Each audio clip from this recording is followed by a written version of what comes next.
অনেক না তুষার ভাই, সেটা বোধহয় দিন আর ভাতের জন্য, সেটা বোধহয় দিন আর ভাতের জন্য যত সত্য, মানুষের জন্য অত সত্য নাও হইতে পারে।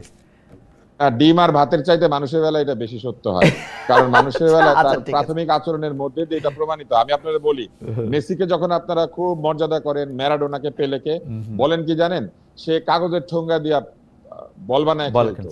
কাগজের ঠোঙ্গা দিয়া বল বানায় খেললে যদি মেসি ম্যারাডোনারে বোঝা যায়, তাহলে কাগজের ঠোঙ্গায় টাকা নিলেও বোঝা যায় যে কোন রাজনীতিবিদ দুর্নীতিবাজ। মেডিকেল বিশ্ববিদ্যালয়ে যেখানে কার্ডিওলজির ডাক্তাররা বলছেন যে প্রতিদিনই তো কেউ না কেউ থাপ্পড় খাচ্ছি, আজকে কে খায় দেখা যায়।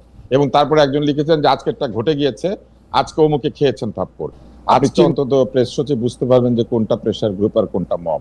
এখনো যদি তিনি বুঝতে না পারেন, তাহলে একেবারে বলে না যে হাতে কলমের শিক্ষা, আজকে তিনি নিশ্চয়ই বুঝতে পেরেছেন যে কোনটা প্রেসার গ্রুপ আর কোনটা মব। উনি যেমন আজকে 9 ঘন্টা আটকে ছিলেন, এরকম যখন বিভিন্ন জায়গাতে মানুষেরা 9 ঘন্টা 10 ঘন্টা এরকম আটকে থেকেছে, সেই অনুভূতিটা আজকে তিনি নিশ্চয়ই বুঝতে পেরেছেন। তবে আনন্দের ব্যাপার এটাই যে অন্যরা তো আটকে থাকেন হস্টাইল মবের হাতে, উনি তো নিজের মবের হাতে নিজে আটকে ছিলেন। এইগুলোকে তো তিনি ওদেরকে সাহায্য করতে হবে জনগণকে, আর এনসিপি কে পাহারা দিতে হবে রাষ্ট্রের পয়সা দিয়ে। জনতা এখন এইখানে টাকা পাঠাবে এই আগুনে পুড়ে যাওয়াদেরকে সাহায্য করার জন্য। নিউ ইয়র্কের জ্যাকসনার্স থেকে আপনাদের সঙ্গে আছে আমি খালেদ মহিউদ্দিন। আবার ট্র্যাজেডি, শোকাবহ এক ঘটনার সাক্ষী এখন একটি স্কুল। সোমবার দুপুরে রাজধানীর ঢাকার দিয়াবাড়িতে মাইলস্টোন স্কুল কলেজের উপর আছড়ে পড়ে একটি যুদ্ধবিমান। হতাহতের সংখ্যা এখন পর্যন্ত সঠিক জানা যায়নি, তবে এটি নিশ্চিত করে বলা যাচ্ছে যে 30 জনের বেশি মানুষ মারা গেছেন, 165 জন আহত হয়েছে, যাদের মধ্যে অধিকাংশই কম বয়সী শিশু।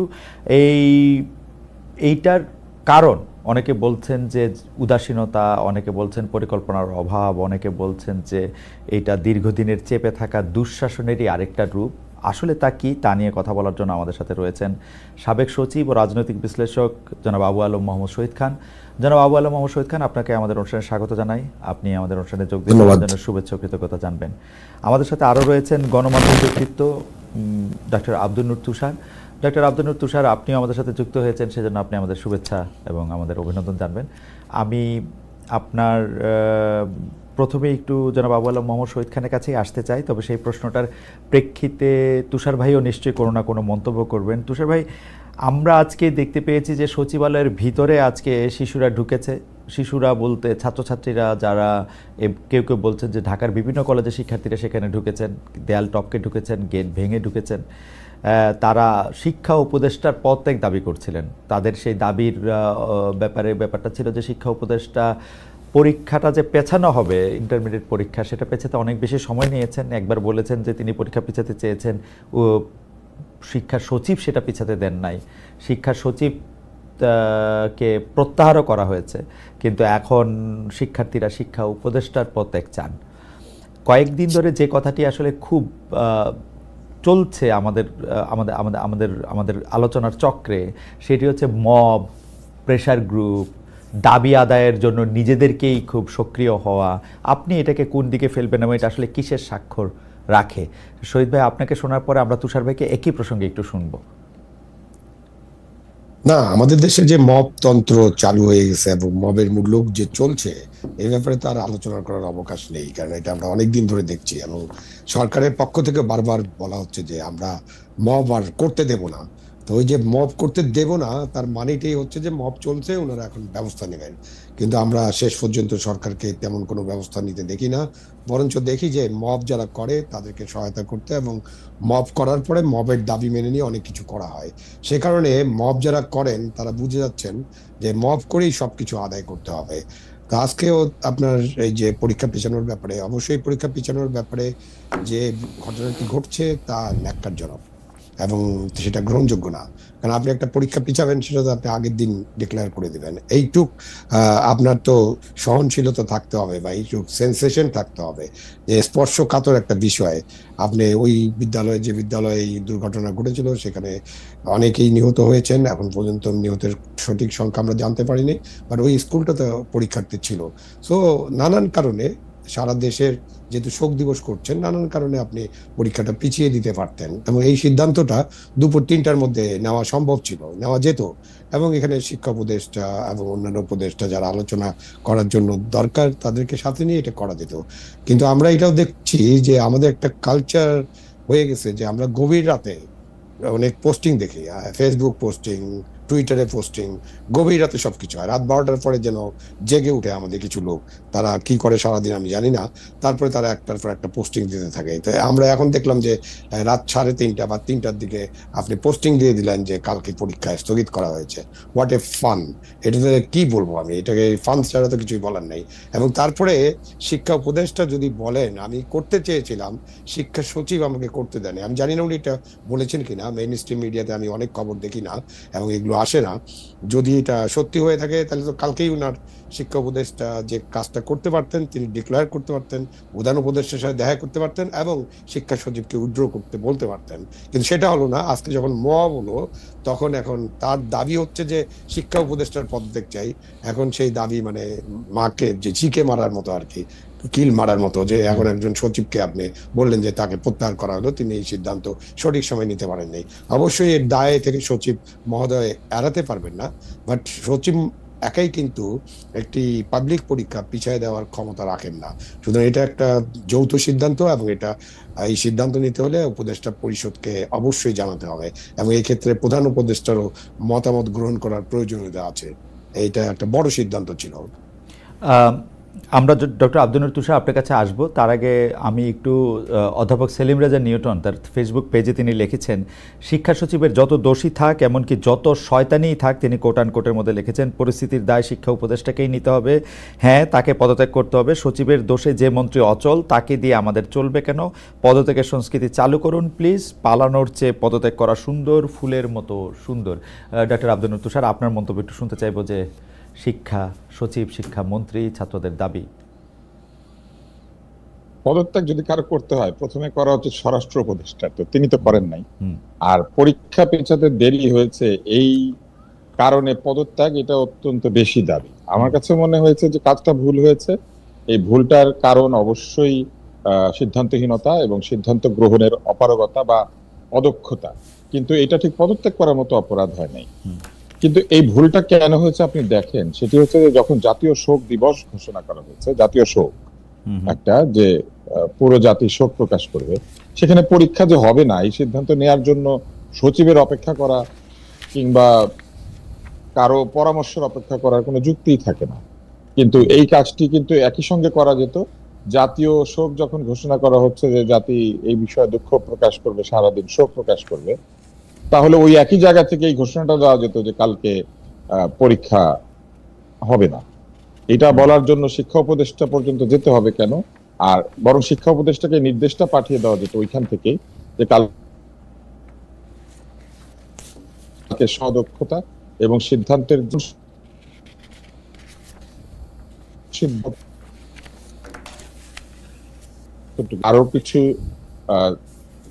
আরো কিছু বিষয়কে আমাদের কাছে দৃশ্যমান করেছে।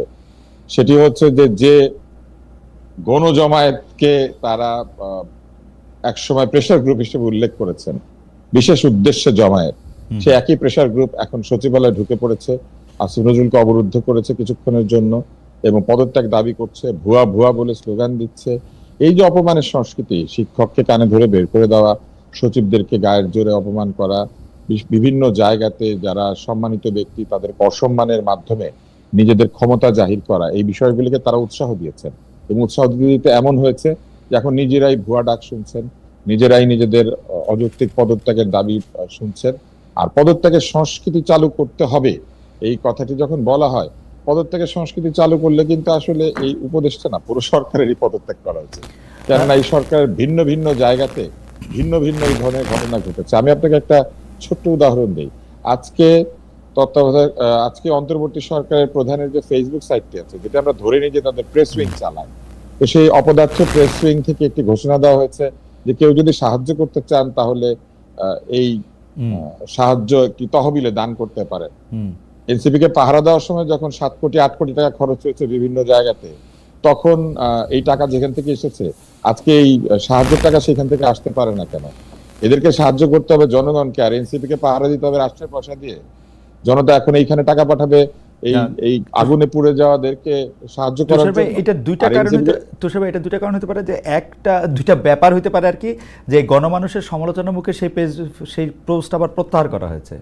প্রত্যাহার করে সেখানে বলা হয়েছে তাদের কবর কোথায় দেওয়া হবে সেই জায়গা নির্ধারণ করা হয়েছে। আর যেটি কারণের কথা আমি বলছিলাম, সেটি অনেক সময় সরকার প্রধানরা এইগুলি ডাক দেন হচ্ছে যাতে এলোমেলোভাবে কোনো জায়গায় টাকা না গিয়ে ধরেন আমাদের মতো সাধারণ মানুষরা যাতে টাকা দিতে পারেন, সেজন্য টাকা নাই সেজন্য না। এলোমেলো ভাবে টাকা যাওয়ার তো প্রশ্নই ওঠে না। এখানে ওনারা তহবিলে সাহায্য করবেন, সেই টাকা রাষ্ট্রের তহবিল থেকে দিলে কি এলোমেলো জায়গায় যেত?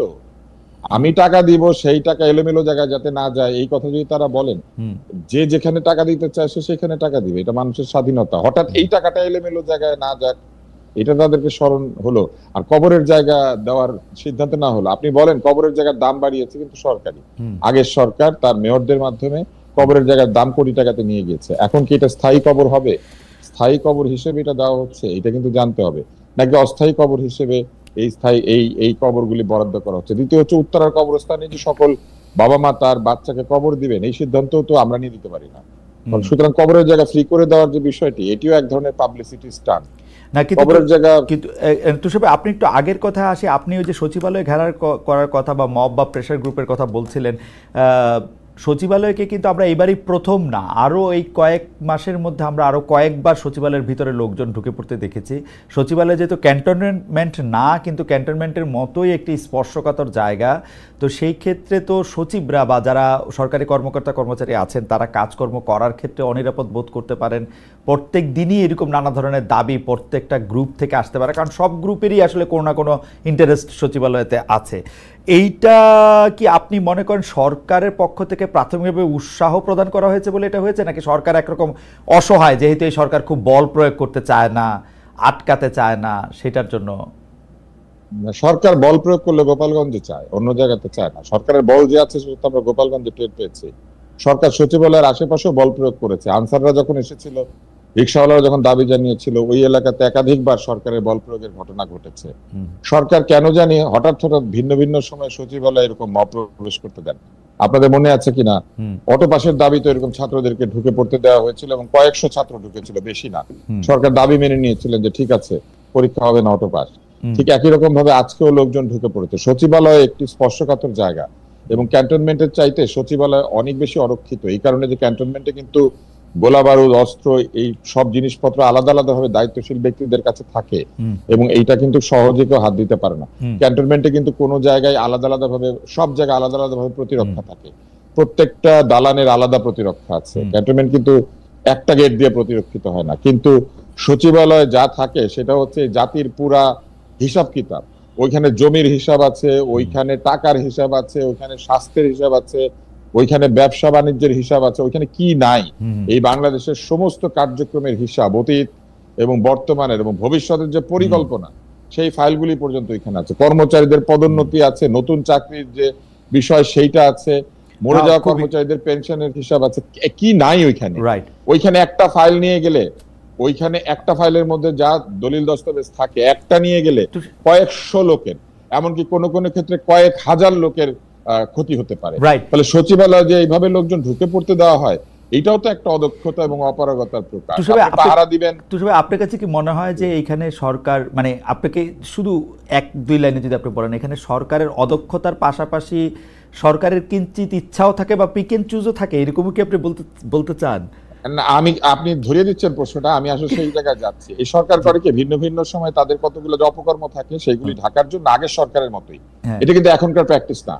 আমার ধারণা যে এই কাজগুলি যারা পরিকল্পনা করেন, সেই একই পরিকল্পনাকারীরা এই সরকারের জন্য পরিকল্পনা করছেন, যে কারণে একই ভুল তারা বারবার করছেন। এই পরিকল্পকদের নিজেদের মেধার ঘাটতি আছে, অথবা নিজেদের বোঝার ভুল আছে, অথবা যেখান থেকে তারা ট্রেনিং নিয়েছেন সেই জায়গাতে ট্রেনিংটা খারাপ হয়েছিল। আপনি দেখবেন যে এই ধরনের ডাইভার্সন টাইপের জিনিসপত্র হঠাৎ ঘটতে দেওয়া হয়। লোকে এখন ব্যস্ত হচ্ছে, সচিবালয়ে লোক ঢুকে পড়েছে, কিন্তু আমরা যে ট্রাম্পের কাছ থেকে 50% শুল্ক খেয়ে গিয়েছি, এটা নিয়ে আলাপ আলোচনা নাই হয়ে গেছে। গোপালগঞ্জে যে এইরকম গন্ডগোল করা হয়েছে, এটা নাই হয়ে গেছে। এরকম একাধিক ঘটনা যেগুলো আশেপাশে ঘটেছে, এগুলো সব নাই হয়ে গেছে। এখন শুরু হয়েছে কি? এখন শুরু হয়েছে সচিবালয়ের মধ্যে কিছু ছেলে ঢুকে শিক্ষা উপদেষ্টা পদত্যাগ দাবি করছে। আমি আপনাকে বলে দিই, শিক্ষা উপদেষ্টা পদত্যাগ করবেন না, এরা যার যার মতো বাড়িতে ফিরে যাবে। কিছুক্ষণ পরে আবার নতুন ভাবে জনসভা তৈরি হবে, সেখানে সালাউদ্দিন সাহেব কিংবা কোন মহিউদ্দিন সাহেবকে আবার গালিগালাজ করা হবে, আবার নতুন একটি পরিস্থিতি তৈরি করা। আমি একটু মূল জায়গাতে কিন্তু আমরা নাই। আমরা একটু জনাব আবু আলম শহীদ খানের কাছে জানতে চাই যে জনাব আবু আলম শহীদ খান, আপনার কাছেও এরকম মনে হয় কিনা? কারণ এই ঘটনার পরে, মানে সচিবালয় ঘটনার পরপরে আমরা যেই দুই উপদেষ্টা এবং প্রেস সচিব আটকে থাকলেন সেই প্রসঙ্গটাতেও আমরা একটু আসবো। আপনি কি দেখছেন এটা, সে একটু বলেন যে এটা ঠিক একটা পরিকল্পনার অংশ কিনা, পিক অ্যান্ড চুজ কিনা, সচিবালয়টাকে এরকম অরক্ষিত করেন এবং সচিবালয়ের মধ্যে ঢুকে পড়া, মানে এটা কারো জন্য তো এটা একটা ভালো কথা না। প্রথমত হচ্ছে যে পিক এন্ড চুজ, সেটা তো হচ্ছেই, সেটা তো তুষার একদম ক্লিয়ার করেছে। আপনি গোপালগঞ্জে আপনার বল প্রয়োগ করার সময় তো কোনো ঘাটতি ছিল না, অথবা আনসারদের ক্ষেত্রে, প্রাথমিক শিক্ষিকাদের ক্ষেত্রে, মাদ্রাসা শিক্ষক, জগন্নাথ কলেজের বিশ্ববিদ্যালয়ের যে যারা আসছিলেন আমাদের প্রধান উপদেষ্টার দপ্তরের কাছাকাছি, বাসভবন এবং দপ্তর দুটাই, তখন কিন্তু বল প্রয়োগে কোনো অসুবিধা হয়নি। এখন সচিবালয় হচ্ছে বাংলাদেশের সবচেয়ে সেন্সিটিভ জায়গা, এবং সচিবালয় আসলে ক্যান্টনমেন্ট বানানোর তো কোনো ইচ্ছা কোনো কালেই কোনো সরকারের বা কোনো মানে কর্মচারী ছিল না। এটাতে ক্যান্টনমেন্ট কেন বানাতে হবে? সচিবালয় টিকে আছে জনগণের আস্থার উপরে, কারণ জনগণ জানে যে সচিবালয়ে তার অনেক কাজকর্ম আছে। হ্যাঁ, কাজ ঠিক মতো করেন না, জনগণ আমাদেরকে অবশ্যই সমালোচনা করেন। সচিবালয়ে অনেক কর্মকর্তা কর্মচারী আছেন যারা জনস্বার্থ বিবেচনা করেন না, সমালোচনা আছে। বাট সচিবালয়ে ঢুকে পড়বেন, সচিবালয়ের জিনিস বিনষ্ট করবেন। আর এই গায়ের জোরটা ওই ইন্টারমিডিয়েট পরীক্ষা যে অটো পাসের তখন থেকে শুরু হয়েছে, এবং এই সরকারের একটা প্রবণতা হলো যে কোনো বিষয়ে এই গায়ের জোর করতে দেওয়া। এবং তুষার ঠিকই বলছিলেন, ওখানে আর থাকতে পারেননি। আসলে প্রথম পদত্যাগ করা উচিত হলো স্বরাষ্ট্র উপদেষ্টার, কারণ স্বরাষ্ট্র উপদেষ্টার দায়িত্ব হলো সচিবালয়ের নিরাপত্তা নিশ্চিত করা। তো উনি তো সচিবালয়ের নিরাপত্তা নিশ্চিত করতে পারেননি, সুতরাং দাবিটাও হওয়া উচিত যে স্বরাষ্ট্র উপদেষ্টা এই অবস্থায় উনি পদত্যাগ করে দেবেন, যদি করতে চান। করবেন না তো উনি করবেন না কেন? এর আগে একটা ঘোষণা দিয়েছিলেন না উনি, আমাদের যখন একজন রাষ্ট্রপতি বাইরে গেলেন এবং তারপরে উনি ঘোষণা দিলেন এবং একটা কমিটি, তিন উপদেষ্টার কমিটি করা হয়েছিল, তাই না? তারপরে মহামান্য রাষ্ট্রপতি ফেরত আসছেন এবং উনি বলছিলেন যে আমি যদি কিছু করতে না পারি, আমি যদি কোনো অ্যাকশন নিতে না পারি, আমি পদত্যাগ করব। তো এখন তো আমরা ওই অ্যাকশনেরও কোনো খবর রাখি না, উনি পদত্যাগও করবেন না। রাত 3:30টায় উনিও আপনাদের প্রেস কভারেজ করেন, মানে প্রেস কনফারেন্স করেন। এই যে মধ্যরাতে কিছু কাজ করার যে অভ্যাস, এই অভ্যাসটা এই সরকারের অনেকেরই আছে। বিশেষ করে আমাদের যারা বৈষম্য বিরোধী ছাত্র আন্দোলনের নেতৃত্ব দিয়েছিলেন, সেই সময় থেকে তাদের এই অভ্যাস গড়ে উঠেছে, কিন্তু এখনো সেখান থেকে তারা যান নাই। সেই অভ্যাসের কারণেই মনে হয় এরকম তারা গভীর রাতে কিছু কিছু দেন, এবং তখন মানুষজন ঘুমাতে থাকে, সকালে উঠে একরকম মনে করে, মনে করার পর তাদের ক্ষোভ দুঃখ বেদনা জাগ্রত হয়, তখন তারা অ্যাকশনে যায়। শহীদ ভাই, তুষার ভাই একটা আগের সরকারের সাথে একটা তুলনা এনেছিলেন যে আগের সরকারের এইসব মানে অকাজগুলি যারা পরিকল্পনা করতেন, মনে হয় যে এই অকাজগুলি এই সরকারের লোকেরা তাদেরকেই দায়িত্ব দিচ্ছেন যে এইগুলি এমনি করে করো। আপনি কি মিল পান আগের সরকারের অকাজগুলির সাথে এই সরকার? আগের সরকার মানে আমি তো মিল পাই সব সরকারের। আপনি বাংলাদেশ তো 54 বছরের সরকার, তার আগে পাকিস্তানের সরকার ছিল। সরকারে যারা থাকেন বা যান এবং সরকারের সাথে যারা কাজ করেন, তারা কিন্তু এরকম ডাইভার্সন প্লট সৃষ্টি করতে খুব ভালোবাসেন। তো এটা একটা কি বলবেন আপনি, এটা একটা ট্রেনিং এর অংশ হয়ে গেছে নাকি আমাদের রক্তের অংশ হয়ে গেছে, সেটা নিয়ে একটু বিবেচনা করতে হবে যে আমরা কখন ডাইভার্সন প্লট থাকবে। আচ্ছা, আমি একটু আজকের প্রসঙ্গে আসি। আমরা দেখি যে 9 ঘন্টা আটক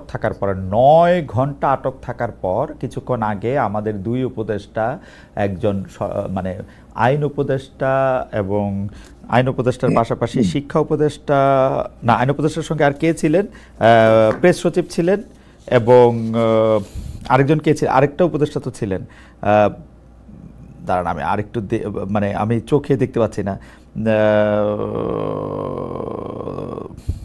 বারবার দুই উপদেষ্টা দেখছি, আরেকজন উপদেষ্টা কে ছিলেন? শিক্ষা উপদেষ্টা, জি, আইন উপদেষ্টা, শিক্ষা উপদেষ্টা এবং প্রেস সচিব, তারা 9 ঘন্টা আটক ছিলেন। কিন্তু আমি যেই ব্যাপারটার মধ্যে দেখলাম যে শিক্ষার্থীদের যে দাবি, এগুলি দাবি জানাইতে হইল কেন, এটা আমি বুঝলাম না। মানে তারা কেন আটক ছিলেন সেইটাও আপনারা একটু বলবেন। আমি তুষার ভাইকে দিয়ে শুরু করি, শহীদ ভাইকে দিয়ে একটু শুনবো।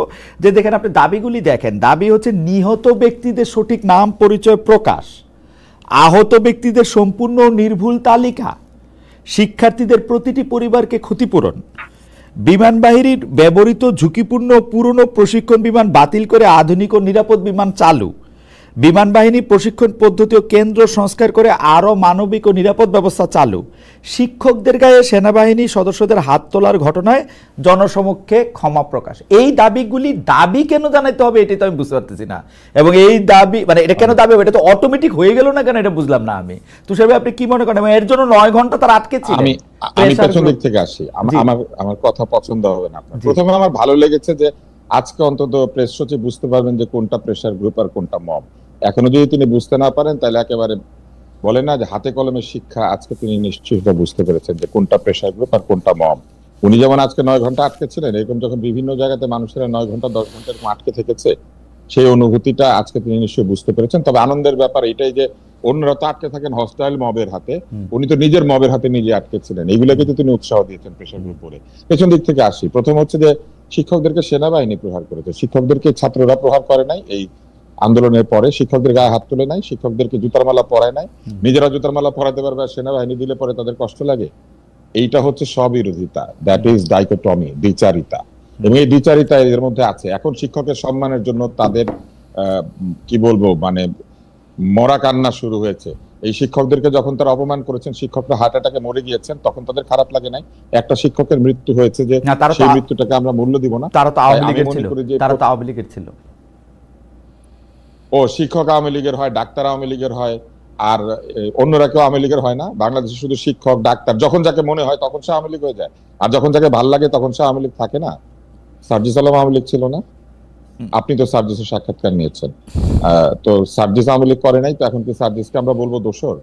এইগুলা কোনো কথা না, এগুলো হচ্ছে মুভমেন্ট অফ কনভিনিয়েন্স। তারা তাদের পছন্দ অনুযায়ী দাবি তুলছেন। এবার আরেকটু পিছন থেকে আরেকটু যাই। তারপরে তারা বলছেন বিমান বাহিনীর উন্নতি করতে হবে। বিমান বাহিনীর উন্নতি করবেন তো প্রতিরক্ষা মন্ত্রী, বাংলাদেশের প্রতিরক্ষা মন্ত্রী কে? তাহলে তাকে অবরোধ করেন, যান। হ্যাঁ, তো যান, তাহলে তাকে অবরোধ করেন। তাকে তো অবরোধ করতেছেন না। বিমান বাহিনীর উন্নতি করে দেবে শিক্ষা উপদেষ্টা, আইন উপদেষ্টা, এগুলো হচ্ছে ডাইভার্সন টেকনিক। বিমান বাহিনীর উন্নতি মানে নতুন বিমান কিনবে, এবং নতুন বিমানটা নির্বাচিত সরকার আসার আগেই কিনবে। এইটা হচ্ছে এখনকার দাবিটা। এগুলো আমাদেরকে বুঝতে হবে। আরেকটা হচ্ছে বলা হচ্ছে বাতিল বিমান, মোটেও বাতিল বিমান না। এই বিমান পাকিস্তানিরা ব্যবহার করে, যে পাকিস্তানকে অত্যন্ত ভালো লাগে এখন অনেকের। তো পাকিস্তানে এই বিমান ব্যবহৃত হচ্ছে। একটা বিমান আউট অফ প্রোডাকশন হয়ে যাওয়া মানে সেটা কিন্তু আউট অফ লাইফ না, তার লাইফ আছে। শ্রীলঙ্কাতে এই বিমান ব্যবহৃত, আমাদের পাশের দেশ মিয়ানমার এটা ব্যবহৃত হয়, ক্যাম্বোডিয়াতে ব্যবহৃত হয়, নাইজেরিয়াতে ব্যবহৃত হয়। এই বিমান আফ্রিকাতে এবং এশিয়াতে ভিন্ন ভিন্ন দেশে ব্যবহৃত হয়, নর্থ কোরিয়াতে ব্যবহৃত হয়। এইটা আসলে মিগের একটা মডিফাইড ভার্সন। এবং মিগের ভার্সনটা শেয়ার করেছিলেন সেই সময় রাশিয়ানরা চীনের সাথে একটা গুডউইলের অংশ হিসেবে। কিন্তু চাইনিজরা দেখলো যে মিগের যে ডিজাইন, সেই ডিজাইন ফল্টি, এবং সেই ফল্টি ডিজাইনকে তারা 248টা বা 49টা জায়গাতে তারা ইমপ্রুভ করে একটা নতুন ভার্সন তৈরি করেছে, যেখানে এই বিমানটা মোর স্টেবল। এটাকে ট্রেনিং এর জন্য ভিন্ন ভিন্ন দেশে ব্যবহার করা হয়। বিমানের মূল ব্যাপার হচ্ছে মেইনটেনেন্স। 747 নামে একটা বিমান আছে যেটা এয়ারফোর্স 1 ব্যবহার করে এখনো। হ্যাঁ, সেটাতে আমেরিকান প্রেসিডেন্ট চড়েন। 747 কিন্তু প্রোডাকশনে নাই, জাম্বোজেট প্রোডাকশনে নাই, কিন্তু আমেরিকান এয়ারফোর্স 1 747 ব্যবহার করে। 747 নাসা ব্যবহার করে এখনো। এবং আরেকটা বিমানের কথা বলি, A380 একটা বিমান আছে যেটা এয়ারবাস 380, যেটা বিশাল, যেটাকে ডাবল ডেকার। সেই ডাবল ডেকার কিন্তু এখন প্রোডাকশনে নাই, বিক্রি করে না এখন আর। এমন ডাবল ডেকার কিন্তু অনেকে তার ফ্লিট থেকে সরিয়ে ফেলছেন। কিন্তু এমিরেটসে যদি আপনি যান, এতিহাদে যদি যান, তাহলে দেখবেন ডাবল ডেকার দিয়ে ভরা। বিমান আউট অফ প্রোডাকশন হওয়া মানেই সেই বিমানটার দিন শেষ হয়ে গেছে, ব্যাপারটা সেরকম না। বিমানের মেইনটেনেন্স খুবই জরুরি। ফলে মেইনটেনেন্স হচ্ছিল না, সেটা আমাদেরকে দেখতে হবে। এই বিমানটা ডিসকন্টিনিউ করা হচ্ছে এই জন্য না যে এটা খারাপ, এটা ডিসকন্টিনিউ করা হয়েছে কারণ এটার একটা ইমপ্রুভড ভার্সন বাজারে এসেছে, এবং সেইটাকে তারা সেল করতে চায়। এটা বাজারে থাকলে নতুনটা সেল হবে না, কারণ মানুষ একই জিনিস যদি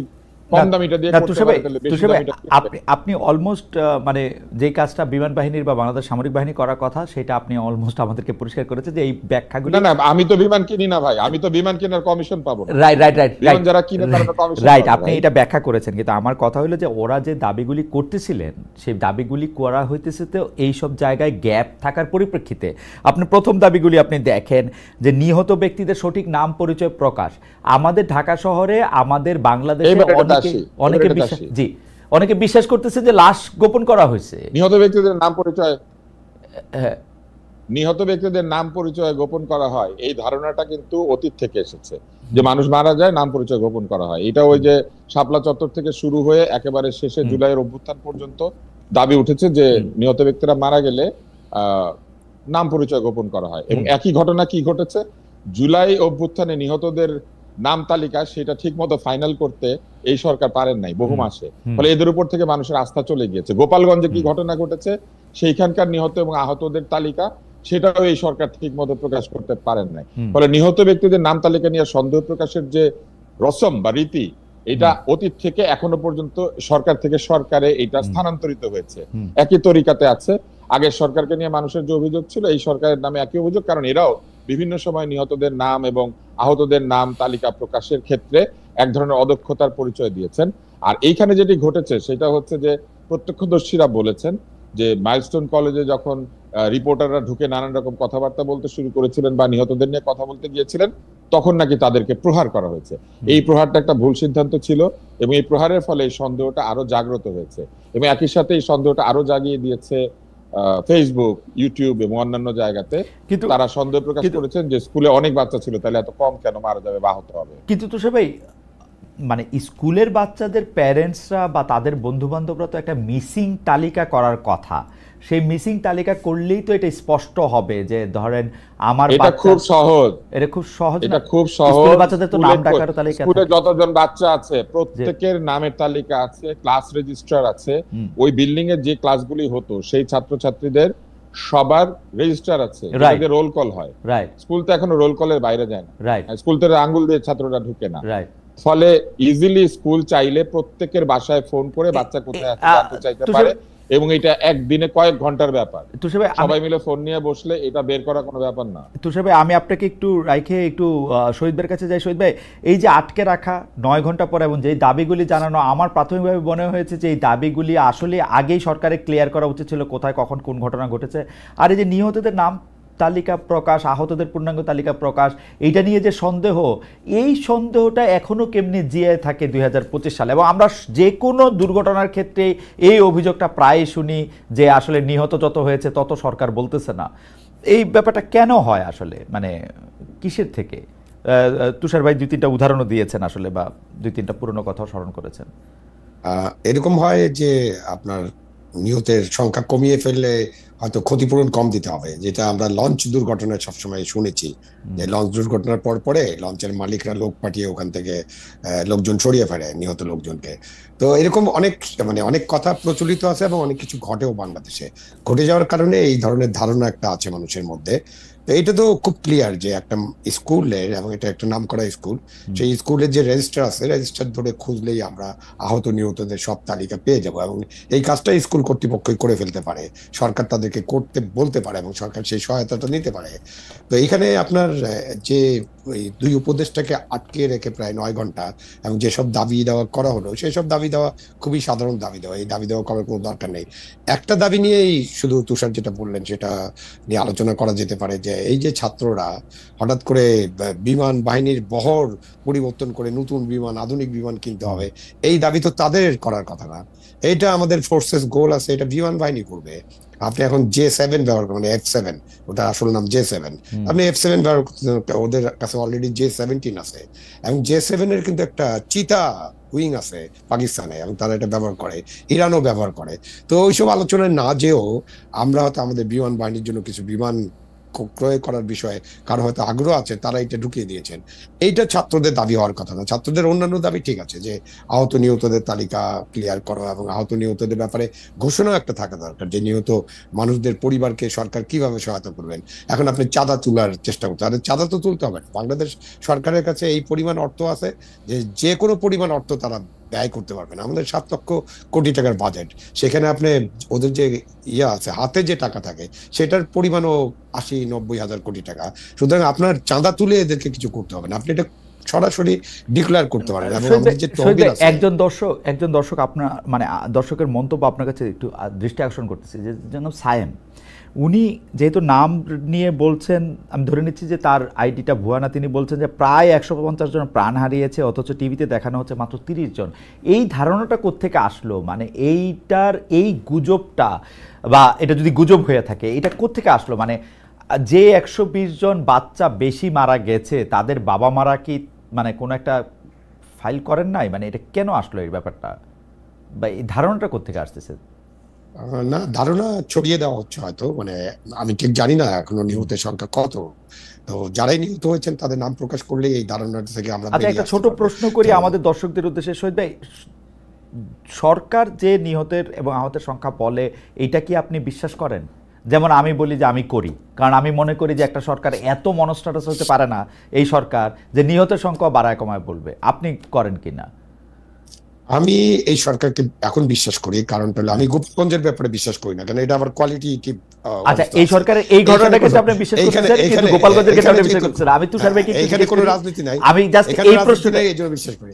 এই প্রশ্নটা আমি শুধু তুষার ভাইকে জিজ্ঞেস করি। তুষার ভাই, বিমান বিধ্বস্তের ঘটনা, বিমান দুর্ঘটনার ক্ষেত্রে আপনি সরকারের দেওয়া হত নিহতের তালিকাটা আপনি বিশ্বাস করেন কিনা? তুষার ভাই, না, আমি আসলে সরকারের দেওয়া কোনো তালিকা বিশ্বাস করি না। আচ্ছা, একসময় করতাম, একসময় করতাম এবং করে আমরা ঠকেছি। আচ্ছা, সরকারের তালিকা যখন তৈরি হয় সেখানে অনেক ধরনের স্টেক হোল্ডার ঢুকে পড়ে। আচ্ছা, ঠিক আছে, সালাসালি বলেন।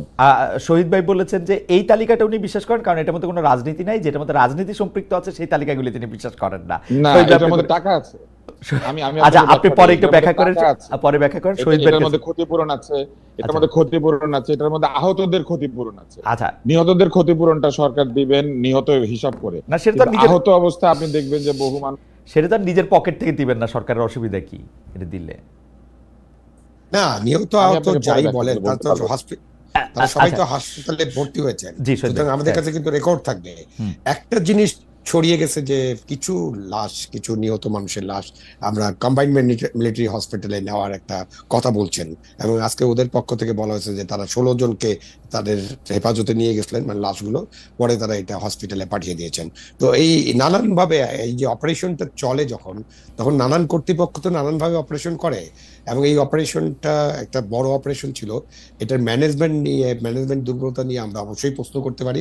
এই অপারেশনটা ওখানে হেডকোয়ার্টার করে একেবারে থেকে অপারেশনটা করা উচিত ছিল, এবং ওইখান থেকেই সবকিছু করা ছিল। এর আগে রানা প্লাজা একটা বিশাল অপারেশন হয়েছে, আমরা দেখেছি রানা প্লাজা কিভাবে ম্যানেজ করা হয়েছে। তো ওইখানে তো একেবারে সেনাবাহিনীর জিওসি নিজে উপস্থিত ছিলেন, এবং সেনাবাহিনীর অনেক সাপোর্ট, লোকাল গভর্নমেন্টের অনেক সাপোর্ট, সরকারের অনেক সাপোর্ট, জনগণের অনেক সাপোর্ট নিয়ে আমরা অপারেশনটা করেছিলাম। এবং সেখানে কিন্তু আপনার ওই যে ছোটখাটো বিষয় নিয়ে কথা বলা হয়, বাট এই অপারেশন চালানো, নিহতদের তালিকা, এই বিষয়ে খুব বেশি অভিযোগ কিন্তু ওখানেও হয়নি। সুতরাং অপারেশন আপনি কিভাবে করছেন সেটার উপর অনেক কিছু নির্ভর করে। তুষার ভাই, এটা নিয়ে আপনি যদি আর কিছু বলেন যে কেন আপনি সরকারের কোনো তালিকায় বিশ্বাস করেন না? সরকার সোহরাওয়ার্দী সাহেব রানা প্লাজার ওইখানে যুক্ত হয়েছিলেন, এবং সোহরাওয়ার্দী সাহেব একজন রেশমাকে আবিষ্কার করেছিলেন। রেশমা যখন আবিষ্কৃত হয়েছিল এটা নিয়ে বিরাট সন্দেহ প্রকাশ করা হয়েছিল। আপনি যদি মেডিকেল পয়েন্ট অফ ভিউ থেকে বলেন, আমি পরিষ্কারভাবে বলতে চাই রেশমাকে আবিষ্কারের ব্যাপারটা ভুয়া ছিল। এটা সম্ভব না যে একজন এইভাবে আটকে থাকার পরে তার স্কিন ক্লিন থাকবে, স্কিন ক্লিন থাকা সম্ভব না। তো যাই হোক, আরো অনেক কারণ আছে, আমি সেটা এখানে না বলি, কিন্তু এইসব কারণেই অনাস্থাগুলি তৈরি হয়েছে। যখন হঠাৎ করে মানে বেঁচে থাকার অসম্ভব জায়গা থেকে পানি না পেয়ে, কিচ্ছু না পেয়ে একদম বের হয়ে আসে রেশমা, এবং বের হয়ে এসে একেবারে মানে তরতাজা, তখন কিন্তু মানুষ প্রশ্ন করতে থাকে যে তাহলে যারা মরে গিয়েছিল তারা কারা, আর যারা জীবিত অবস্থায় বের হলো তারা কারা। এখন এইখানে বা যেখানে আপনি তালিকার কথা বলেন, সকল তালিকায় ত্রুটি পাওয়া গিয়েছে অতীতে, ফলে এইখানে লোকজন আগে থেকেই সন্দেহ প্রকাশ করতে শুরু করেছে যে এই তালিকা ঠিক নাই। এই সবকিছুই দায়িত্ব কিন্তু সরকারকে, কিন্তু তুষার ভাই, সরকারকে এমন একটা ট্রান্সপারেন্ট ব্যবস্থা তৈরি করতে হবে যেখানে সরকার কোনো তালিকা দিলে লোকে বিশ্বাস করে। তুষার ভাই, শেখ হাসিনার সরকারের না হয় কোনো এজেন্ডা ছিল নানা রকম, এই সরকারের তো এরকম কোনো এজেন্ডা, পপুলারিটি গেইন করা, পপুলার হওয়া, সেগুলির কোনো এজেন্ডা নাই, আছে কি? না, নাই তো। থাকলে তো ওনারা পপুলার হওয়ার চেষ্টা করতেন। যেরকম পপুলারিটি নিয়ে তারা এসেছিলেন, সেই পপুলারিটি প্রতিদিন বারবার কথা ছিল। এই 11 মাস পরে এসে তো তাদেরকে ঘেরা হওয়ার কথা না। ফলে পপুলারিটি নিয়ে তাদের বিন্দু মাত্র মাথা ব্যথা নাই। তাদের মাথা ব্যথা হচ্ছে সংস্কার। তারা সংস্কার করতে চান তাদের নিজেদের ইচ্ছা অনুযায়ী অথবা কারো প্রেসক্রিপশন অনুযায়ী। আর দ্বিতীয় যেটি তাদের মাথা ব্যথা, সেটা হচ্ছে নির্বাচন তাদের ভালো লাগে না। নির্বাচন জিনিসটা ভালো না, জনগণ ভোট দিতে পারে না, জনগণ টাকা নিয়ে ভোট দেয়, রাজনীতিবিদরা ভালো না, তারা টাকা দিয়ে ভোট কিনে, বা বাংলাদেশের নির্বাচন কমিশন ভালো না, কারণ নির্বাচন কমিশন কিভাবে ভোট করে তারা পারে না, পুলিশ ভালো না, তারা পাহারা দিতে পারে না, ডিসিএসপিরা ভালো না, তারা নির্বাচন আগে করে দেখাইতে পারে নাই। ফলে নির্বাচন আসলে না করলেই তো ভালো। ফলে তাদের এজেন্ডা হচ্ছে নির্বাচন না করা। তাদের উচিত নির্বাচন করেই এটাকে প্রমাণ করা। আমার মনে হয় যে আপনি যে কনস্পিরেসির কথা বলতেছেন সেই কনস্পিরেসি আসলে এটা কনস্পিরেসি না, না, কনস্পিরেসি হচ্ছে ষড়যন্ত্র। না না, কিন্তু কনস্পিরেসি হচ্ছে ষড়যন্ত্র যেটা চোখের আড়ালে হয়, এটা তো আমরা পরিষ্কার দেখতে না, পাচ্ছি। কিন্তু আমি আপনাকে বলি, কিন্তু আপনি সোহরাওয়ার্দী উদ্যান ভোরে জনসভা করা যায়, তখন নিরাপদ পরিবেশ থাকে, হাজার হাজার লাখ লাখ লোক সোহরাওয়ার্দী উদ্যানে আসতে পারে। ড্রোনের ভিডিও বা অন্য ভিডিও যাই বলুক, আমরা পত্রপত্রিকা এবং ঘোষণায় দেখেছি লক্ষ লক্ষ লোক পদযাত্রা করছে, পদযাত্রা করে জেলার পর জেলা সমান হচ্ছে, নাহলে জেগে উঠছে। তখন কোনো নিরাপত্তার ঝামেলা থাকে না। শুধু নির্বাচনের সময় বলে যে নিরাপদ পরিবেশ, ওপেন, এটা তো কোনো ষড়যন্ত্র না। কিন্তু আপনি যে কথাগুলি বললেন সেই কথাগুলি তো কিছুটা সত্য। ভোট কেনাবেচার কথাও সত্য, ডিসিএসপিরা যে নির্বাচন করার সময় অনেক ধরনের ম্যানিপুলেশন করতে পারে বা করে থাকে, রাজনৈতিক দলই তো কেনাবেচা হয়, রাজনৈতিক দলই তো কেনাবেচা হয়। আমরা দেখি যে গাড়ির গ্লাস নেমে যায়, ফলের ঠোঙ্গার মধ্যে রাজনৈতিক দল কেনাবেচা হচ্ছে, তো তা তো হয়ও। আচ্ছা তুষার ভাই, আমি একটু আসতেছি আপনার কাছে একটা অন্য প্রসঙ্গ বা প্রশ্ন নিয়ে। কিন্তু দর্শকদের কাছে আমরা প্রশ্ন করছিলাম, যেহেতু আজকে মানে 2 দিন আগে এই জরিপটা করা, তখনও এই ট্র্যাজেডিটা ঘটে নাই, আমরা প্রশ্ন করেছিলাম পিআর পদ্ধতির দাবি সামনে এনে, মানে বিএনপি দাবি করছে যে পিআর পদ্ধতির দাবি সামনে এনে কিছু পক্ষ জাতীয় নির্বাচন পিছিয়ে দেওয়ার ষড়যন্ত্র করছে, এই দাবি বিএনপি করছিল। দর্শকদের কাছে আমরা প্রশ্ন করেছিলাম যে দলটির অবস্থান সঠিক বলে মনে করেন কিনা। শতকরা 35% দর্শক মনে করছেন যে হ্যাঁ দলটির অবস্থান সঠিক, শতকরা 65% দর্শক মনে করছেন যে দলটির অবস্থান সঠিক না। 63,000 দর্শক আমাদেরকে ভোট দিয়েছেন। আমরা পরবর্তী প্রসঙ্গে যাই, যে এই যে আপনি জনপ্রিয়তার কথা বলছিলেন, সেটার মধ্যে রাজনৈতিক সরকারগুলো নানা কায়দায় প্রচার প্রপাগান্ডা করে নিজেদের জনপ্রিয় দেখাতে চায় বা ফেক জনপ্রিয়তা তারা আশা করে। এই অন্তর্বর্তী সরকারের মধ্যেও আমরা এমন একটু প্রবণতা দেখতে পাই। আমাদের প্রশ্নটা ছিল সেইটা, সেই পপুলারিটিটা দিয়ে তারা আসলে কি চায়। যে ধরেন মাইলস্টোনের ঘটনায় ত্রাণ চেয়ে গণমানুষের সাহায্য চাইলো এই সরকার, তারপরে আবার পরে এটা সমালোচনা হইলো, এটা আবার তুলে ফেলে তারপরে আবার কবরের জায়গার কথা বলল।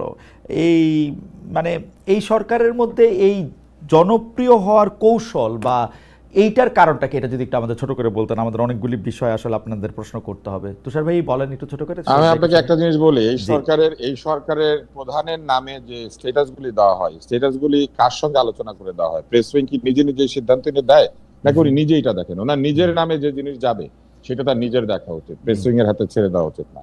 প্রেস উইং তার সরকারের বিভিন্ন সিদ্ধান্তর বিষয়ে জানাবে, কিন্তু যে কাজগুলি একেবারে সরাসরি ওনার পেজ থেকে পোস্টেড হয়, যে স্ট্যাটাসগুলি, সেই স্ট্যাটাসগুলির ভাষা থেকে শুরু করে অনেক জায়গা আছে যেখানে ঠিক পলিটিক্যাল কিংবা তুষার ভাই, আমি প্রেস উইং এর কাছে জেনে বলছি যে এগুলি প্রত্যেকটাই ডক্টর মোহাম্মদ ইউনূসের অনুমোদন ক্রমে অনুমোদিত হয়। আমি এতদূর পর্যন্ত প্রশ্ন করেছিলাম যে 22 জন উপদেষ্টার মধ্যে কোন উপদেষ্টার কোন কাজ আপনারা সামনে আনবেন সেইটা আপনারা নিজেরা সিদ্ধান্ত নেন কিনা। আমি যেটা বুঝতে পেরেছি যে 22 উপদেষ্টার মধ্যে দেখবেন আপনি 5 জন বা 6 জন উপদেষ্টার কাজের কথাই আসলে সেইখানে সামনে বেশি আসে। পররাষ্ট্র উপদেষ্টার কথা সেখানে কখনোই আসে না, নিরাপত্তা উপদেষ্টার কথা অনেকবার আসে। এইটার কারণটা কি জানতে চাইলে তারা বলেন যে এটা তারা মানে আলোচনা করে ঠিক করে এটা করেন, অর্থাৎ ডক্টর মোহাম্মদ ইউনূসের সাথে আলোচনা করে ঠিক করে এটা করেন।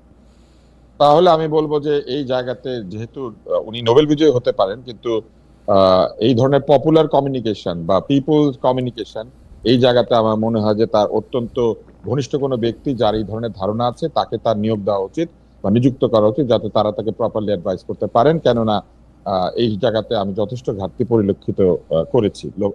লক্ষিত করেছি। এবার আসেন যে জায়গাটিতে আমরা ছিলাম, যে এই সরকার পপুলার হতে চায় পিআর পদ্ধতি। আপনি যে নির্বাচনের যে ভোটাভুটির কথাটা বললেন, এইটা তো স্বাভাবিক। বিএনপি ম্যাক্সিমাম 35 থেকে 40% ভোটই তো পায়, ফলে বিএনপির ভোটাররা বলেছে 35% তারা এটা চায় না, তারা বিএনপির পক্ষে আছে। আর বাকি যে 65%, ওইখানে কিন্তু আওয়ামী লীগও আছে, ওইখানে কিন্তু অন্যরাও আছে, আরো অনেকে আছেন, তারা সবাই মিলে কিন্তু 65%। ফলে এই 65%-এর মধ্যে ওই পিআর এর পেলে যারা জীবনে কিন্তু ইলেকশন করে জীবনে একটা সিট পাবেন না, সরাসরি ইলেকশনে ওই পিআর পদ্ধতিতে গেলে 1-2টা সিট পাবেন, এরা সবাই ওইখানে আছেন। ফলে এই যে জরিপটা আপনারা করেন, এই জরিপটা কিন্তু বিএনপি বনাম গোটা বিশ্ব, যেটা আগে ছিল আওয়ামী লীগ বনাম গোটা বিশ্ব। তো বিএনপি কে দিয়ে রিপ্লেস করা হয়েছে আওয়ামী লীগকে, এবং এখন একটা ইউনিভার্স তৈরি করা হয়েছে যে ইউনিভার্সের মধ্যে বিএনপি বনাম গোটা বিশ্ব। 35% অ্যাজ এ ভোটার পার্সেন্টেজ যে কোনো নির্বাচনে বাংলাদেশে একটা দলকে সংখ্যাগরিষ্ঠতা দিয়ে দেওয়ার মতো ভোট। ফলে পিআর কেন চাইবে বিএনপি? তাদের তো চাওয়ার কোনো প্রশ্ন ওঠে না। কিন্তু উল্টা দিকে যারা 65% ভোট দিচ্ছেন, এদের অধিকাংশের জামানত বাজেয়াপ্ত হবে যদি ডিরেক্ট ভোটিং এ যায়। এই জামানত বাজেয়াপ্তওয়ালারা সবাই জীবনে একবার সুযোগ পেয়েছে উচ্চ কক্ষে গিয়ে বসবে, তাও নিম্ন দিকে না, নিম্নে তো সরাসরি ভোট। উচ্চ কক্ষে গিয়ে ওনারা বসে যারা সরাসরি ভোটে বিজয়ী হয়ে এসেছে তাদের উপরে মুরব্বিয়ানা করবে। 1% ভোট পেয়ে 35% দলদের উপরে মুরব্বিগিরি করবে। এই ভোটাভুটি, যে ইন্টারনেটের ভোটাভুটি, এটা simply the same as real vote বাংলাদেশে। এবং আপনি আওয়ামী লীগকে ছেড়ে দেন কালকে, তাহলে আওয়ামী লীগ এখানে আরো 25% বা 20% ভোট নিয়ে এসে হাজির হবে। তখন দেখবেন যে 35%, 25% বা 20%, এবং তারপরে বাকিরা। আমার মনে হয় যে পিআর পদ্ধতি বা নির্বাচন নিয়ে আমরা আরও একদিন বিস্তারিত আলোচনা করব। আমি একটু আবুল আলম মোহাম্মদ শহীদ খান আপনার কাছে আসতে চাই যে, শহীদ ভাই, এই সরকারের প্রেস উইং আসলে প্রধান উপদেষ্টা প্রেস উইং, প্রধান উপদেষ্টা যা বলেন বা যা বলতে চান সেটা। আমি প্রেস উইংটার দিকে খেয়াল রাখি, প্রেস উইংয়ের লোকজনের সাথে কথা বলি প্রধান উপদেষ্টা কি বলতে চান বা কি জানাতে চান সেটার জন্য।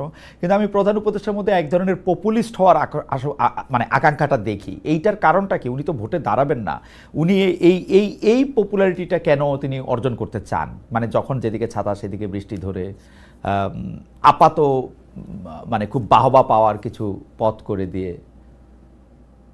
এটা তো তার নতুন চাওয়া না, এটা তো তিনি তার জীবনের শুরু থেকে চেয়েছেন।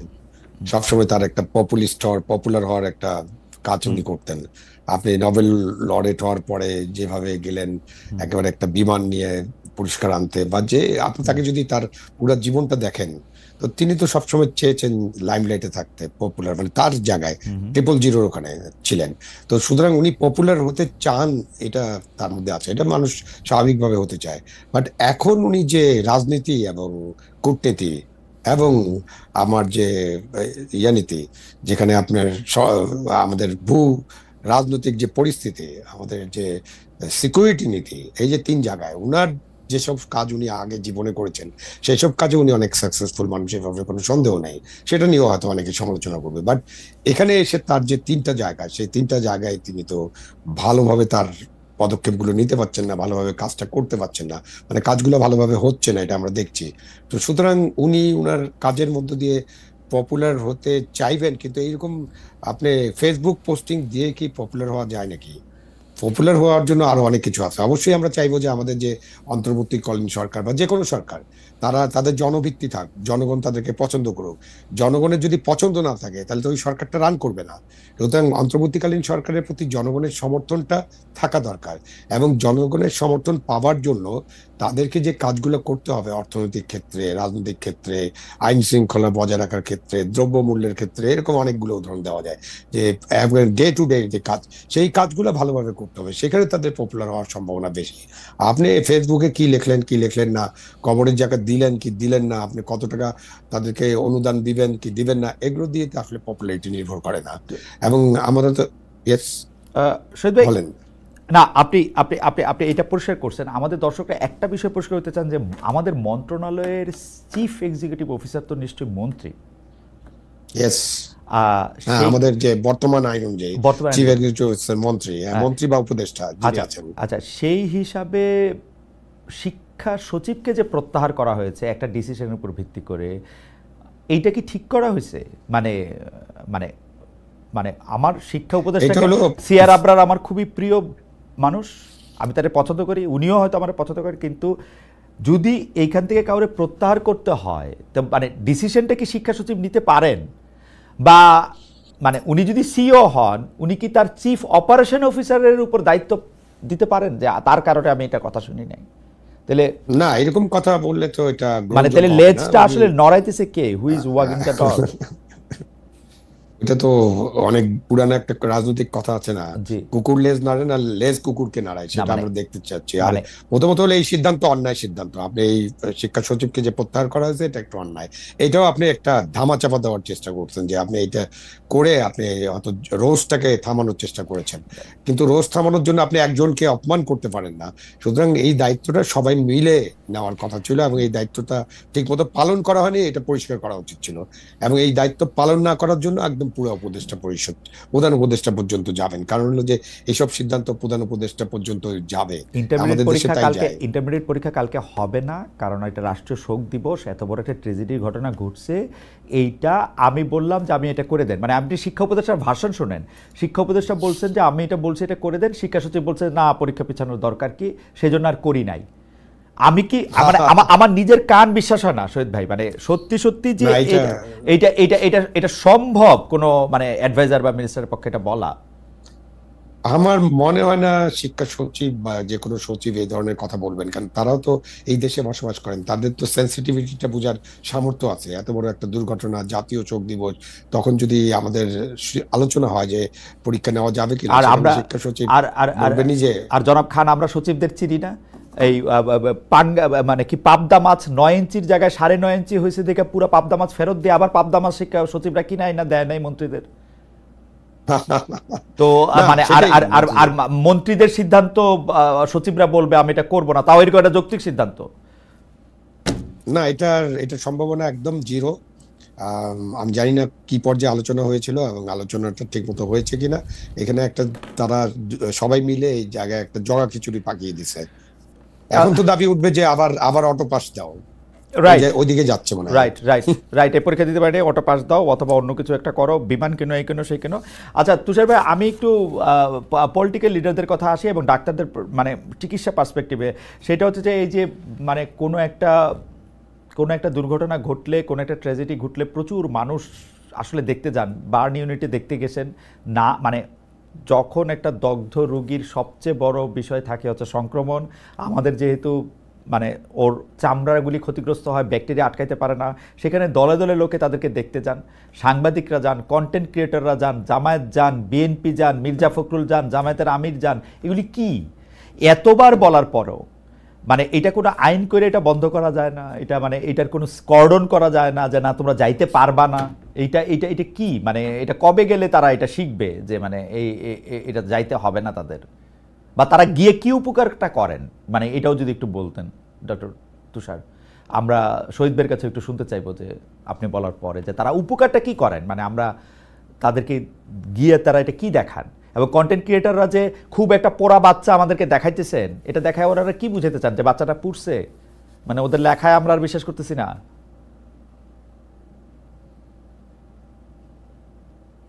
তো সবাই কি আমাদের শুনতে পাচ্ছেন? হ্যাঁ শুনতে পাচ্ছি। জি তো সবাই একটু যদি মন্তব্য করতেন। জি হ্যাঁ, প্রথম বিষয় হচ্ছে যে সমস্ত হাসপাতালে ইনফেকশন কন্ট্রোলের প্রোটোকল আছে। কোনো হাসপাতালে এইভাবে কোনো লোক ঢুকতে পারার কথা না, ঢোকে না, এটা আইন আছে। ইনফেকশন প্রিভেনশন হচ্ছে হাসপাতালের প্রথম কাজ, কিন্তু সেইটা আমাদের বাংলাদেশে কোনো হাসপাতালকে পালন করতে দেওয়া হয় না, কারণ হাসপাতালগুলি এইভাবে বাইরের ভিজিটর থেকে শুরু করে দালাল থেকে শুরু করে বিড়াল কুকুর থেকে শুরু করে সবার জন্য উন্মুক্ত আছে। কারণ হাসপাতালের প্রতিরক্ষা দেওয়ার কোনো সিস্টেম নাই। আপনি এখানে প্রতিরক্ষা দেওয়ার জন্য এপিসি মোতায়েন হবে, অনেক কিছু মোতায়েন হবে বিভিন্ন জায়গায়, কিন্তু হাসপাতালকে ঠিক মতো প্রতিরক্ষা দেওয়ার জন্য ঠিক মতো পুলিশ মোতায়েন করা নাই, আনসার মোতায়েন করা নাই। হাসপাতালের মধ্যে ঢুকে ডাক্তার এবং নার্সদেরকে প্রতিদিন প্রহার করা, বিভিন্ন সময় চটচাপড় দিয়ে বেরিয়ে যাওয়া, এটা একটা নিত্য নৈমিত্তিক ঘটনা। আমি আপনাকে হোয়াটসঅ্যাপ গ্রুপের মেসেজ দেখাতে পারবো মেডিকেল বিশ্ববিদ্যালয়ে, যেখানে কার্ডিওলজির ডাক্তাররা বলছেন যে প্রতিদিনই তো কেউ না কেউ থাপ্পড় খাচ্ছি, আজকে কে খায় দেখা যাক। এবং তারপরে একজন লিখেছেন যে আজকেরটা ঘটে গিয়েছে, আজকে অমুকে খেয়েছেন থাপ্পড়। আপনি চিন্তা করেন মেডিকেল বিশ্ববিদ্যালয়ের ভিতরে ঢুকে কার্ডিওলজি ওয়ার্ডের ডাক্তারদেরকে প্রতিদিন কেউ না কেউ চর মেরে যায়। এরকম একটা হোয়াটসঅ্যাপ কনভারসেশন আমার কাছে আছে। এখন এইটা কেন হয়েছে বাংলাদেশে, এটা যদি আপনি জানতে চান তাহলে আমি বলবো যে একটা সময় বাংলাদেশে রোগী দেখতে যাওয়ার ব্যাপার ছিল, রোগী মরে যাবে, ফলে রোগীকে হরলিক্স, আঙ্গুর, কমলা, আপেল নিয়ে যেত লোকজন। রোগী খুশি হয় মৃত্যুর আগে আত্মীয় স্বজনকে দেখতে পেরেছে, আর রোগীর আত্মীয় স্বজনরা খুশি হয় যে অমুকে অমুকে আমার আব্বাকে দেখতে আসছিল। কিন্তু সেই জায়গা থেকে বাংলাদেশের চিকিৎসা ব্যবস্থা অনেক এগিয়ে গেছে, কিন্তু দুর্ভাগ্যজনক ভাবে আমাদের সমাজ ব্যবস্থা আগায় নাই। এখনো মনে করা হয় যে কেউ যদি রোগী হয় তাকে হাসপাতালে আঙ্গুর, আপেল, কমলা নিয়ে দেখতে গেলে এটা খুবই ভালো। হরলিক্স নিয়ে যায়, হরলিক্সের মধ্যে ভর্তি চিনি, কিন্তু ডায়াবেটিস রোগীর জন্য হরলিক্স নিয়ে যায় বারডেমে। তো এইগুলা ঘটে বাংলাদেশে। এটা আমাদের যারা জনগণ সামাজিক আমার একটা ছোট প্রশ্ন আছে, এই যে বার্ন ইউনিটে যে ঘটনাটা ঘটেছে, আমার একটা ছোট প্রশ্ন আছে। বলেন। জামায়াতে ইসলামীর আমির জনাব শফিকুর রহমান বার্ন ইউনিটের দরজায় এসে দাঁড়িয়েছেন, কোন ডাক্তার কি সত্যি তাকে বলেন যে আপনি এখানে যেতে পারবেন না? বা মির্জা ফখরুল ইসলাম ডাক্তারের ঘাড়ে কয়টা মাথা? কিন্তু ডাক্তারের তো এটা দায়িত্ব, ডাক্তারের এটা দায়িত্ব তো তুষার ভাই, ডাক্তার তো এটা তাকে বলতে হবে। শোনেন, নিরাপত্তার অভাব থাকলে আপনি নিজেও এটা বলতে পারবেন না। আপনি যদি জানতেন, কিন্তু আপনি থাকলে তো বলতেন, কিন্তু আপনি থাকলে তো বলতেন, এখনকার ডাক্তাররা বলবে না। আমি থাকলে বলতাম, আমি একটা ব্যতিক্রম। এখনকার ডাক্তাররা না, কোন ডাক্তার এটা চিন্তা করতে পারে না, কারণ ও যদি মার খায় ওর নিজের চিকিৎসা কোথায় হবে? না না, এটা আমি কেন জানতে চাইতেছি তুষার ভাই, এটা আমি কেন জানতে চাইতেছি, আমাকে ডাক্তার শফিকুর রহমানের সাথে আমি কথা বলবো, উনি নিজেও একজন ডাক্তার, আমি তার সাথে কথা বলবো, উনি আমাকে বলবেন ভাই আমার তো এটা কেউ বলে না, আমি গ্লাভস নিরাপত্তা নিয়ে ঢুকছি। মির্জা ফখরুল ইসলাম একই কথা বলবেন, মানে কি মানে কোন ডাক্তার কি ওনাকে বলছেন? চাই না, উনি ডাক্তার কি বলছেন? আমি ওনার সমালোচনা করতে চাই না, কিন্তু উনি দুইবার বক্তব্য দিতে গিয়ে গরমের কারণেই হোক বা ওনার কোন অসুস্থতার কারণেই হোক, হঠাৎ ব্লাড প্রেশার কমে যাওয়ার কারণেই হোক, অথবা ক্যারোটিড আর্টারির সাপ্লাইয়ের দুর্বলতা থাকার কারণেই হোক, উনি কিন্তু পড়ে গিয়েছেন দুইবার। উনি নিজে ডাক্তার হওয়ার পরও নিজের স্বাস্থ্যের যত্ন না নিয়ে, ওই সময় কি কারণে এটা হতে পারে তার এটা বিবেচনায় না নিয়ে উনি বসে বসে বক্তৃতা দিয়েছেন। উনি একজন রাজনৈতিক নেতা হিসেবেই আসলে নিজেকে এখন চিন্তা করছেন, উনি ডাক্তার হিসেবে চিন্তা করছেন না, এবং ওই রাজনৈতিক দায়িত্বের অংশ হিসেবে উনি ওখানে গিয়ে হাজির। আমার প্রশ্ন হচ্ছে যে একজন ডাক্তার, উনি যেটা জানেন না, একজন ডাক্তার যেটা জানেন না এটা কেউ বিশ্বাস করবে না। একজন ডাক্তার হিসেবে উনি ঠিকই জানেন যে সেটা উনি জানেন, কিন্তু কেউ ওনাকে বাধা দিয়ে, কোন ডাক্তার ওনাকে বাধা দিয়েছেন কিনা আমি এটা শুধু জানতে চাইছিলাম মির্জা ফখরুল সাহেবকে। বা ওইটা উনি ভালো বলতে পারবেন। আমি ওনাকে জানতে চাই জিনিসটা বলি, জি আমি আপনাকে জিনিসটা বলি, ডাক্তারের বাধা দেওয়ার কথাই না। আচ্ছা, বার্ন ইউনিটের নিচতলাতেই যে কোনো রোগী ঢোকার সময়, যে কোনো ভিজিটার বা যে কেউ ঢোকার সময় এটা বাধা দেওয়ার কথা সিকিউরিটি গার্ডের। আপনি তাকে ডাক্তার পর্যন্ত যেতে দিয়েছেন। এই স্বাস্থ্য মন্ত্রণালয় বাংলাদেশের কোথাও তার দায়িত্ব পালন করছে না। এই স্বাস্থ্য উপদেষ্টার ওইখানে দাঁড়ায় থাকার কথা ছিল। এই স্বাস্থ্য উপদেষ্টা বলে দেওয়ার কথা ছিল যে আপনারা কেউ দেখতে যাবেন না। নিচতলায় দাঁড়িয়ে স্বাস্থ্য উপদেষ্টার অন্যদেরকে আটকানোর কথা। স্বাস্থ্য উপদেষ্টা কই ছিলেন? আচ্ছা, ডাক্তারকে যে বলেন ডাক্তার মাইর খাবে 2 দিন পরে, ডাক্তারেরও বউ বাচ্চা আছে, এইটা আপনি একটা পয়েন্ট অফ পয়েন্ট, রাইট, এটা একটা পয়েন্ট অফ পয়েন্ট যে ডাক্তারের কাজ পর্যন্তই তার যাওয়ার কথা না। আমি একটু তুষার আপনাকে থামাই, আমি ডক্টর আবু আলম শহীদ খানকে জানতে চাই। ডক্টর আবু আলম শহীদ খান, এই যে মানে স্বাস্থ্য প্রশাসন বলে একটা ব্যাপার আছে, স্বাস্থ্যের প্রোটোকল মানে চিকিৎসা প্রোটোকল তো জীবন মৃত্যুর ব্যাপার। এই ক্ষেত্রে এইটা কেন, মানে অনেক দর্শক এটা বলতে পারেন যে আপনারা এটা এত সমালোচনা করতেছেন, অবশ্যই সমালোচনা করব ভাই। যে কোনো জায়গায় এলো ঘর পুড়লে আলু পোড়া খাইতে আসে কয়টা লোক, এটার মানেটা কি আসলে? এইটা কই, এই প্রশ্নটা কোথায় আসলে? এটা তো এখন দেশের রীতি হয়ে গেছে, এবং এটা তো হলো আপনি রাজনৈতিক পয়েন্ট কাউন্ট করার জন্য। আপনি না গেলে আপনার রাজনীতিতে পয়েন্ট কমে যাবে, কিন্তু আপনি নিজেও জানেন এটা শুধু ডাক্তার হওয়ার দরকার নেই, এটা যে কোনো নাগরিক বা যে কোনো রাজনৈতিক নেতা বা যে কোনো ব্যক্তি পরিবারের সবাই জানে যে আমরা একটা বার্ন ইউনিট কিংবা আরো সেন্সিটিভ ইউনিট যেগুলোতে আছে হসপিটালে আমাদের যাওয়ার একটা রেস্ট্রিকশন আছে, এবং আমাদের একটা নির্দিষ্ট সময় আছে, সেই সময় অনুযায়ী আমাদেরকে যেতে হবে। তারপরে এই যে আমাদের যে নিরাপত্তাহীনতা এবং আমাদের লোকজনের যে স্বাধীন ভাব এবং এই যে প্রেশার গ্রুপ মব এইসব হওয়ার পর কিন্তু আমাদের ডাক্তার সাহেবদের পক্ষে আর এগুলো কন্ট্রোল করা সম্ভব না। এইটা কন্ট্রোল করতে হলেও এটাও তো উপদেষ্টা যে সরকার আছে, যে এখনকার অন্তর্বর্তীকালীন সরকার, এটাও তো একটা সংস্কার। আপনি এই সংস্কারটা করেন না ভাই, তাইলেও তো মনে হবে যে আপনি একটা সংস্কার করলেন। এখন পর্যন্ত কোনো সংস্কার দেখি নাই। এটা আজকের এই আলোচনার মধ্য দিয়ে সংস্কার এটা হতে পারে যে এই হসপিটালে বা কোনো একটা চিকিৎসা কেন্দ্রে কোনোভাবে মানুষজন এইভাবে ঢুকতে পারবে না এবং ঢোকার অনুমতি দেওয়া হবে না, এবং সেখানে পর্যাপ্ত নিরাপত্তার ব্যবস্থা করা হবে। তো এটা তো করতে পারে, করা উচিত।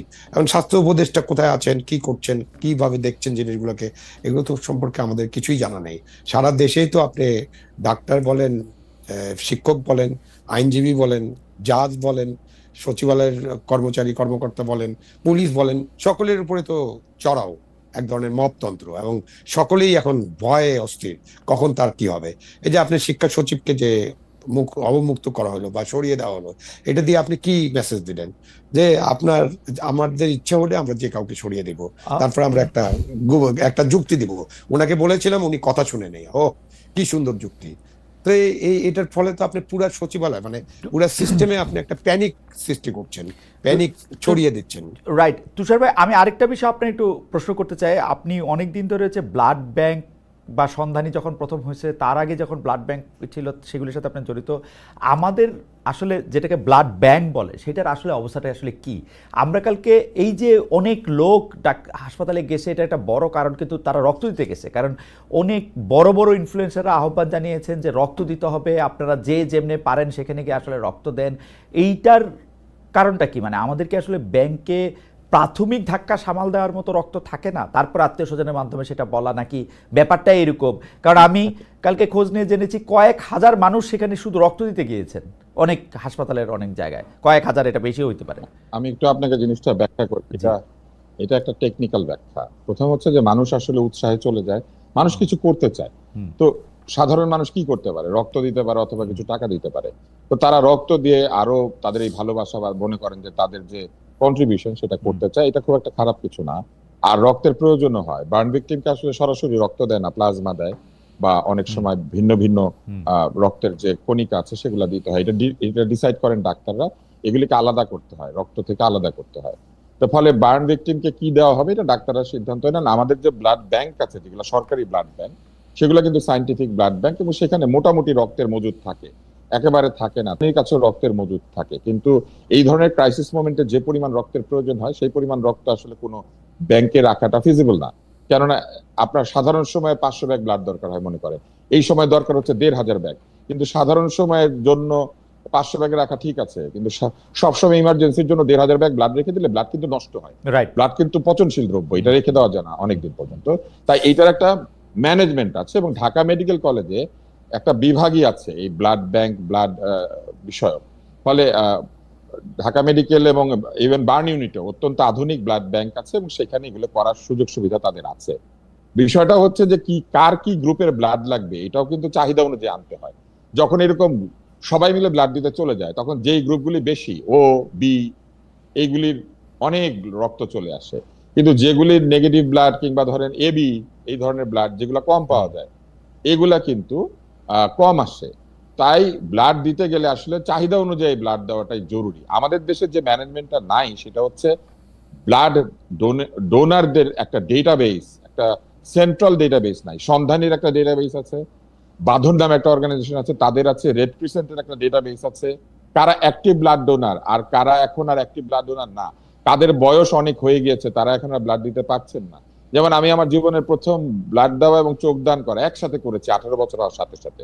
এটার জন্য আমাকে কেউ বলতে হয় না, সবাই তো আর এইভাবে যায় না। কিন্তু তুষার ভাই, ম্যানেজমেন্টটা হলো ব্লাড ম্যানেজমেন্টের ক্ষেত্রে ইন্টারন্যাশনাল সিস্টেমটা হচ্ছে যে আপনি আসলে ব্লাডটা একটা নির্দিষ্ট, মানে এটা একটা হাসপাতালের সাথে লাগোয়া ব্লাড ব্যাংকে আসলে কেউ ব্লাড দিতে এরকম আহ্বান জানায় না। তার ফলে তো হচ্ছে যে অনেকগুলি মানুষ সেখানে গেলে অনেকগুলি হাসপাতালের লোক। আমি একটু আমাদের স্বাস্থ্য ব্যবস্থার ত্রুটির কথাটা বলি। আন্তর্জাতিক ভাবে যেভাবে স্বাস্থ্য ব্যবস্থা পরিচালিত হয় আমাদের এখানে সেভাবে হয় না। যেহেতু আমাদের এখানে সরকারি স্বাস্থ্য ব্যবস্থা সরকারি হাসপাতালকে ঘিরেই চলে, সেই জন্য আমাদের এখানে এই ব্লাড ডোনেশনের বিষয়টা মেডিকেল কলেজ, সরকারি মেডিকেল কলেজগুলিতে প্রথম শুরু হয়েছিল সন্ধানী দিয়ে, আর সরকারি যে ব্লাড ব্যাংকগুলি আছে এগুলাই হচ্ছে ব্লাড ডোনেশনের জায়গা হয়েছে। এর বাইরে মহাজাতকের আছে, কোয়ান্টাম ফাউন্ডেশনের ব্লাড ডোনেশনের জায়গা, আর আছে হচ্ছে রেড ক্রিসেন্টের ব্লাড ডোনেশনের জায়গা। মানুষ একটু ভিন্ন ভিন্ন জায়গায় যে ব্লাড ডোনেট করতে পারে এটা মানুষ জানে। এই জন্যই সেন্ট্রাল ডেটা ব্যাংক এবং সেন্ট্রাল ডেটাবেস ম্যানেজমেন্ট থাকা জরুরি। একটা ব্লাড মনে করেন নষ্ট হচ্ছে, মনে করেন একটা ও নেগেটিভ ব্লাড নষ্ট হচ্ছে রেড ক্রিসেন্টে, আর আপনি ও নেগেটিভ ব্লাড খুঁজে বেড়াচ্ছেন ওই মুহূর্তে ঢাকা মেডিকেলে। যদি আমরা জানতাম যে এই মুহূর্তে বাংলাদেশে টোটাল ব্লাডের মজুদ কত এবং কোন জায়গা থেকে টান দিলে পরে ব্লাডটা আনা সম্ভব, তাইলে কিন্তু এই যে অহেতুক অতিরিক্ত ব্লাড দিয়ে ব্লাড নষ্ট করা অথবা প্রয়োজনের সময় ব্লাড না পাওয়া, এটা কোনোটাই হতো না। আমাদের স্বাস্থ্য ব্যবস্থা এইগুলিতে মনোযোগ না দিয়ে কিসে মনোযোগ দিয়েছে জানেন? আমাদের স্বাস্থ্য ব্যবস্থা মনোযোগ দিয়েছে দামি দামি যন্ত্রপাতি কিনে আফজল আর মিঠুর পকেট ভর্তি করার জন্য, এবং যেই জায়গা থেকে এখনো স্বাস্থ্য মন্ত্রণালয় বের হইতে পারে নাই। আচ্ছা, এইটা একটা ইন্টারেস্টিং জনাব আবুল মহসুদ খান, মানে একটা সেন্ট্রাল ডাটাবেজের কথা কিন্তু ডক্টর আব্দুল নূর তুষার আজকে প্রথম বলতেছেন না, উনি এর আগে অনেকবার বলছেন। আমরাও এগুলি আসলে গত 20-22 বছরে অনেকবার শুনছি, কারণ এটা একটা বেসিক এইটা কেন করা হয় না আপনি কি জানেন এটা কিছু, যে মানে কেন এরকম একটা সেন্ট্রাল ডাটাবেস করে খুব কম্পিউটার নিয়ন্ত্রিত একটা জায়গা করা হয় নাই, সার্চ একটা অপশন সহ, এটা কেন করা হয় নাই, এটা আপনার কোনো আইডিয়া আছে? আমি আমি একটা কথা একটু বলে দেই শহীদ ভাইয়ের কাছে যাওয়ার আগে। খুব সহজ ব্যাপার, সরকার দেখবেন এসএমএস দেয়, আইসা ট্যাক্স দেন, আইসা অমুক দেন, এমনকি এটাও দেয় যে সব ব্লাড দিয়ে যান। কিন্তু যে মুহূর্তে ক্রাইসিস, আজকে যেটা ডেটাবেস ম্যানেজমেন্ট থাকতো, এবং এটা কিন্তু আছে আপনার এনআইডি তে আছে, সব জায়গায় আছে। ধরেন বাংলাদেশের সব ও নেগেটিভ ব্লাড যাদের আছে, একটা মেসেজ পাইলেন যে এই মুহূর্তে বাংলাদেশে অমুক জায়গাতে এত ব্যাগ ও নেগেটিভ ব্লাড দরকার, আপনি যদি ওই জায়গার কাছে থেকে থাকেন তাহলে একটু ব্লাডটা দিয়ে আসেন। এটা দেওয়া কিন্তু কিচ্ছু না, এটা যে ওয়ান টুর ব্যাপার না। এবং যে ব্লাড অলরেডি আছে সেগুলিরও তো একটা ডাটাবেস থাকলে সেটা একটা সুবিধা। পৃথিবীর সব দেশে হ্যাঁ, সেটা তো থাকবে। পৃথিবীর সব ডোনারদেরকে কল করা, না, পৃথিবীর সব দেশে ডোনারদেরকে কল করার সিস্টেম থাকলে 3000 লোক যাইতো না, তারা ওয়েট করতে। এবং ব্যাংকে ব্লাড দরকার, আমি যাই। এবং ব্যাংকে যেরকম থাকে সে মানে তা জানাটা খুব জরুরি। একটু বলবেন শুধু এটা কেন হয় নাই? সম্ভবত এখানে মানে কারো কারো প্রফিট নাই, হতে পারে কমার্শিয়ালি এটা লাভজনক না। ধরেন আপনি ব্লাড ব্যাংক চালাবে যারা, যে ডাক্তার বা যারাই এটা করবেন, তাদের কাজটাকে তারা মনে করেন যে এটাতে তো তাদের খুব বেশি একটা উন্নতি হবে না, এবং এখানে তো টাকা পয়সা নাই, সুতরাং এখানে কমিশন খাওয়ার স্কোপ কম। তো সব মিলিয়ে আমরা এই জিনিসটাকে খুবই গুরুত্বপূর্ণ মনে করি না। একটা তো হলো আমাদের দুর্নীতির কারণে, আরেকটা হলো আমরা গুরুত্বপূর্ণ মনে না করার কারণে আমরা ওই জায়গাটায় এইভাবে ডেভেলপ করতে পারছি না। বাট এগুলো ডেভেলপ করতে হবে, এগুলো ছোট ইস্যু, বাট এগুলো কিন্তু সংস্কারের মূল ইস্যু হওয়া উচিত। এগুলো নিয়ে তো কোনো আলোচনা নাই। শহীদ ভাই, আমি আপনার কাছে প্রসঙ্গে আসতেছি, তার আগে বলি আমাদের একজন দর্শক বলছেন 3 জন আওয়ামী সন্ত্রাসী বসে বক বক করছে টকশোতে। এইটি উনি তার নিজস্ব আইডি থেকেও বলেন, মানে তার আইডিটা মানে কোনো মানুষের নাম বলে মনে হচ্ছে না, কিন্তু তিনি এটি অনেকবার বলেছেন। আর আরেকজন মব সন্ত্রাসী বসে বসে আমাদেরকে দেখছে। আর সেলিনা পারভিন বলেছেন খালেদ মহিউদ্দিন নিজেই একসময় এই মবদের উস্কে দিয়েছিলেন, এখন যখন সেই মব উল্টে যাচ্ছে তখন নিজেকে দূরে রাখছেন, ইতিহাস সব মনে রাখে। আচ্ছা, ভালো কথা। আমি এইটা একটু জানতে চাই শহীদ ভাই আপনার কাছে, যে সোশ্যাল মিডিয়ায় আমরা একটু সময় আপনাদের থেকে একটু চেয়ে নিচ্ছি, যদিও নির্ধারিত সময় শেষ, কিন্তু কিছু বিষয় নিয়ে একটু কথা হওয়া দরকার, এবং এই কথাগুলি আমাদেরও একটু শিক্ষা দরকার। যে সোশ্যাল মিডিয়া অপতথ্য বা বানোয়ার তথ্য ছড়িয়ে সাংঘর্ষিক পরিস্থিতি তৈরির প্রবণতা এখন অনেকভাবে দেখা যাচ্ছে। অনেক ক্ষেত্রে আর্টিফিশিয়াল ইন্টেলিজেন্স বা এআই ব্যবহার করে যে কোনো ঘটনাকে নিয়ে ভুয়া ছবি, ভুয়া ভিডিও বানিয়ে পরিস্থিতি ঘোলাটে করতে চাইছে, অথবা বেশি লাইক বা ভিউ করতে চাচ্ছে। তো এইটা তো পর দিনই বা পর মুহূর্তেই, পরের ঘন্টাই ধরা পড়তেছে যে তারা সত্যি বলতেছেন না। তো তারা এই রিস্কটা নিচ্ছেন কেন? মানে পরে আবার জনগণ জানবেন না যে তারা ভুয়া, তাহলে তারা এটা কেন করতেছেন? শহীদ ভাই কি মনে হয় যে মানে এই না, একটা জিনিস আমাদের দেশে যেটা ঘটে, যে একটা নেগেটিভ নিউজ বা নেগেটিভ কোনো কিছু যখন আপনি ছেড়ে দেন, তখন যেভাবে মানুষজন একেবারে যে খেয়ে ফেলে এবং ওইটা নিয়ে যত মাতামাতি করে, তারপরে যখন পজিটিভটা যাবে যে এই তথ্যটা ভুয়া ছিল, সেটা আপনি দেখবেন যে সেটাতে হিট কত হচ্ছে। সুতরাং মানুষের আকর্ষণ হচ্ছে উল্টাপাল্টা নেতিবাচক জিনিস প্রতি, এবং সে কারণে সোশ্যাল মিডিয়া যারা ইনফ্লুয়েন্স করার চেষ্টা করেন, তারা এমন এমন জিনিস দেওয়ার চেষ্টা করেন যে যেটা দিয়ে তাদের ভিউ বাড়বে এবং তাদের গুগল ইনকাম। এটা গুগলের সাথে হয়তো কথা বলতে হবে। এই গুগল থেকে যদি ভুয়া নিউজের জন্য টাকা পয়সা যদি না দেওয়া হয়, অথবা এইসব সাইটকে যদি গুগল ব্যান করে দেয়, তখন এটা কমে আসবে। এটা তো বাংলাদেশ থেকে আমি কিছুই করতে পারবো না। এরা অনেক সময় বাইরের মাধ্যম ব্যবহার করে, একেবারে সব যে দেশ থেকে করে এরকম না, দেশের বাইরে থেকে করে এবং উল্টাপাল্টা জিনিস দিয়ে থাকে। সন্ত্রাসী বলতে পারে, কোনো অসুবিধা নেই। না শহীদ ভাই, ব্যাপারটা হইতেছে যে ধরেন তার 5 মিলিয়ন ফলোয়ার আছে, 5 মিলিয়ন ফলোয়ার 5 মিনিট পরে আবিষ্কার করলেন যে তিনি যে কথা বলতেছেন সে কথা মিথ্যা, বা 5 দিন পরে আবিষ্কার করলেন, তারপরও তার উপরেই আমরা এই 5 মিলিয়ন তার উপরেই কেন আস্থা রাখতেছি? মানে এই মনস্তত্ত্বটা বুঝতে চাচ্ছি। আমি শাস্তিমূলক ব্যবস্থার জায়গায় যাইতে চাই না, কারণ হচ্ছে যে আমি মনে করি যে আমি গণমাধ্যমের স্বাধীনতায় বিশ্বাস করি, আমি কারো মিথ্যা কথা বলার স্বাধীনতায় বিশ্বাস করি, কারণ মিথ্যা তো ধরা পড়ে, আমার অসুবিধা কি? কিন্তু জনগণ ধরে বেঁধেও কেন মানে তাকেই ফলো করে যাচ্ছে বা তাকেই, এইটার কারণটা কি? একটা তো হচ্ছে যে আমি শাস্তির কথা বলি না, আমি বলছি যে এটা থেকে যে ইনকামটা হয়, সেই মিথ্যা প্রচারের জন্য যদি একটা ব্যবস্থা থাকে যে মিথ্যা কিছু দিলেও তার ইনকাম আর হবে না, সেক্ষেত্রে সে একটু সাবধান হবে। আর জনগণের বিষয়টা তো খুবই মানে এটা অনেক আলোচনা হয়েছে, অনেকে এটা নিয়ে গবেষণা করেছেন। আমরা যা খাইতে চাই, মানে আমরা যা পছন্দ করি সেটাতে আমরা লেগে থাকি। সুতরাং এখন খালেদ মহিউদ্দিনকে আমার পছন্দ নয়, আপনাকে একটা গালি দিলে আমার খুব মজা লাগে। তো ঠিক আছে, ওই গালিটা মিথ্যা বা আপনার বিরুদ্ধে একটা অপপ্রচার করলো, তারপরেও আমার এটা মজা লাগবে। এটা একটা হিউম্যান সাইকোলজি। এই সব জায়গা থেকে মানুষকে বের করা খুব কঠিন হবে। কতদিন লাগবে আমি জানি না, বাট খুব কঠিন। এই লড়াইটা কিন্তু এখন থেকে চালিয়ে যেতে হবে। তুষার ভাই কি মনে করেন? তুষার ভাই, এই যে মানে আমরা সাংবাদিকতা, আমি পরীক্ষার খাতায় প্রশ্ন উত্তর লিখেছি যে মিথ্যা সংবাদের মূল্য তো নাই, কারণ মিথ্যা সংবাদ তো একটু পরেই ধরা পড়ে, ওকে কিছুতেই বাঁচানো যায় না। তাহলে যে মিথ্যা সংবাদ দেয় বা দিতে থাকে তার মানে তার ভয় লাগে না যে সে পাঠক হারাইতে পারে, দর্শক হারাইতে পারে, তাকে পছন্দ কম করতে পারে, কিন্তু সেটা চালাই যাচ্ছে এবং দর্শকও তাকে দেখতেই পাচ্ছে। এটার কারণটা কি? হাজার যুক্তি দিয়েও বোঝানো যাচ্ছে না যে ভাই তুমি যারে সত্য মনে করতেছো এটা তো সত্য না। এইটার কারণটা কি তুষার ভাই? তুষার ভাই কি আটকে গেছেন? তুষার ভাই কি আমাদেরকে শুনতে পাচ্ছেন?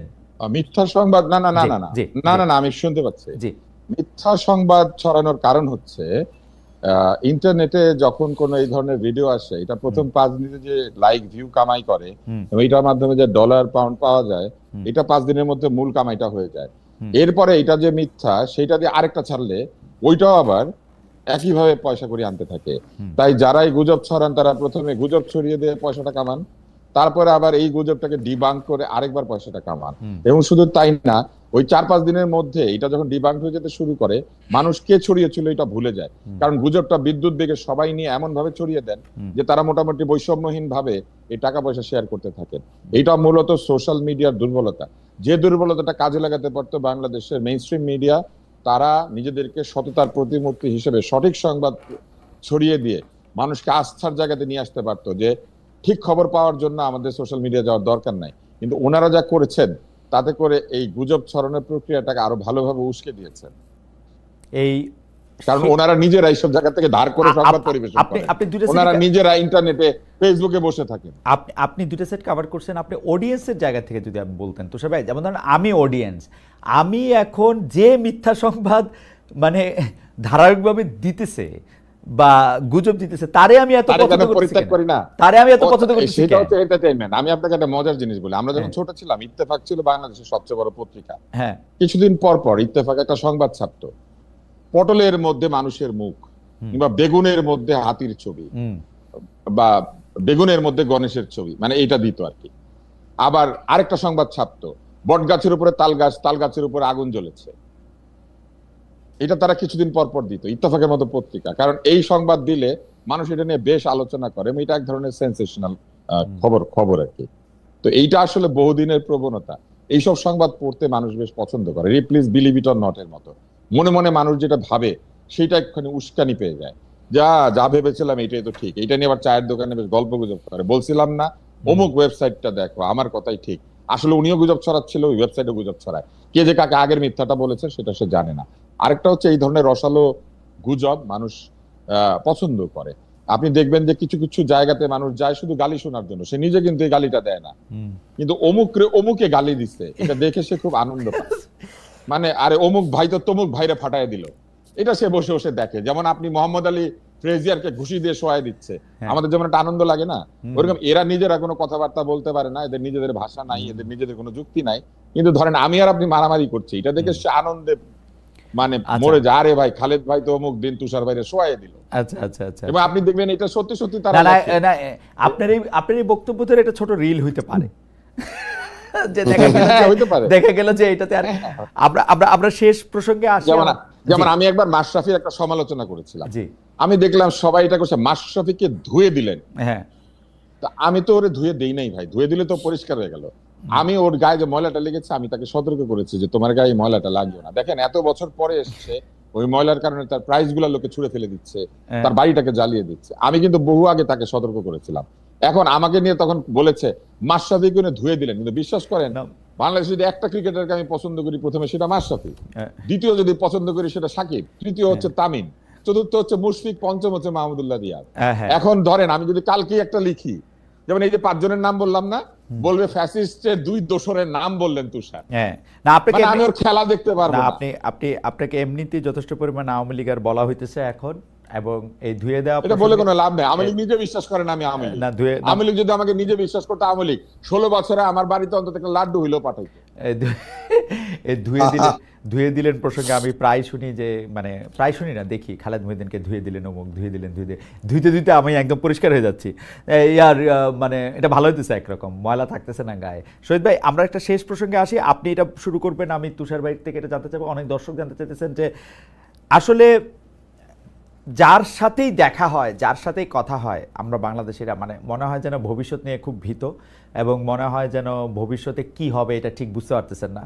এদের মধ্যে একজন আছেন, তারা মনে করেন যে ডক্টর মোহাম্মদ ইউনূসের সরকারটা যদি একটু প্রলম্বিত হইতো তাহলে হয়তো কিছু জিনিস ভালো হইতো, বিএনপি আসলে হয়তো অনেক দুষ্টমি শয়তানি হবে। আরেক দল আছেন আবার, তারা মনে করেন যে বিএনপি যত দ্রুত আসে ততই ভালো, কারণ বিএনপি একটা পলিটিক্যাল গভর্নমেন্ট করে দেশটাকে একটা সঠিক পর্যায়ে নেয়ার ব্যাপারে নেতৃত্ব দিতে পারবে। ডক্টর মোহাম্মদ ইউনূস কোনো রকম কোনো পায়তারা করে আরও বেশি দিন থেকে যেতে চান, কিন্তু আসলে ভবিষ্যৎ নিয়ে কম বেশি সব পক্ষই আসলে একটু শঙ্কিত। মানে ভবিষ্যতে কি হবে আপনি যদি একটু ছোট করে বলেন, আমরা তুষার ভাইকেও একটু ছোট করে বলবো, একটু জ্যোতিষী কথা, আসলে ভবিষ্যৎটা কেমন দেখতে পান? না, ভবিষ্যৎ তো নিশ্চিত না, কারণ আমাদের তো 3-4টা টাইম লাইন, ডিসেম্বর, ফেব্রুয়ারি, এপ্রিল এবং জুন। এবং ডক্টর ইউনূস যেভাবে বলেছিলেন যে অল্প কিছু সংস্কার হলে ডিসেম্বরে নির্বাচন।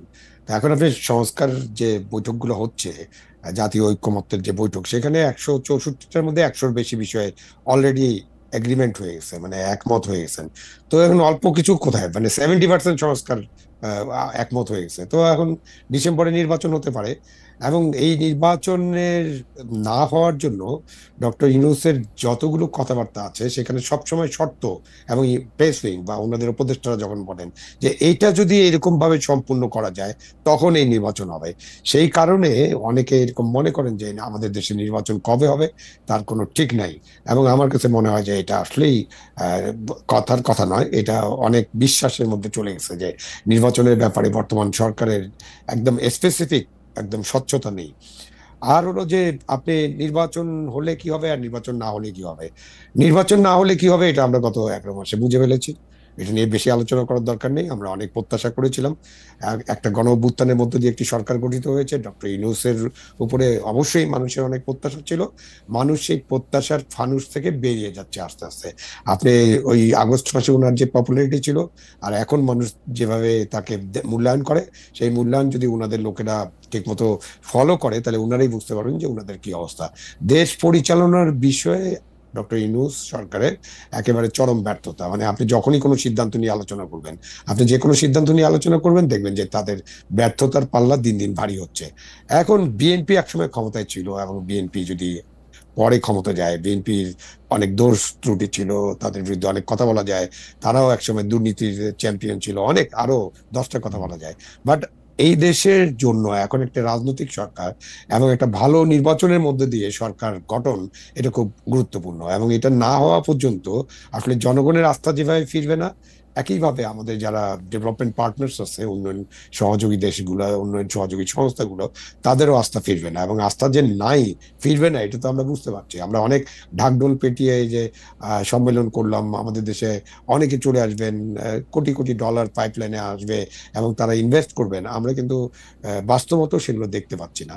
সুতরাং একটি নির্বাচিত সরকার আসাটা খুব জরুরি, এবং নির্বাচিত সরকার আসলে সব সমস্যার সমাধান হয়ে যাবে এটা যেমন নিশ্চিত করে বলা যায় না, বাট এই সরকারের চেয়ে নির্বাচিত সরকার ভালোভাবে দেশ পরিচালনা করার চেষ্টা করতে পারেন, করে দেখতে পারেন। আমরা কেন তাদেরকে সুযোগ দেব না, সেটাই হলো কথা। কারণ গণতন্ত্রে তো আপনার একটা নির্বাচিত সরকার লাগবে।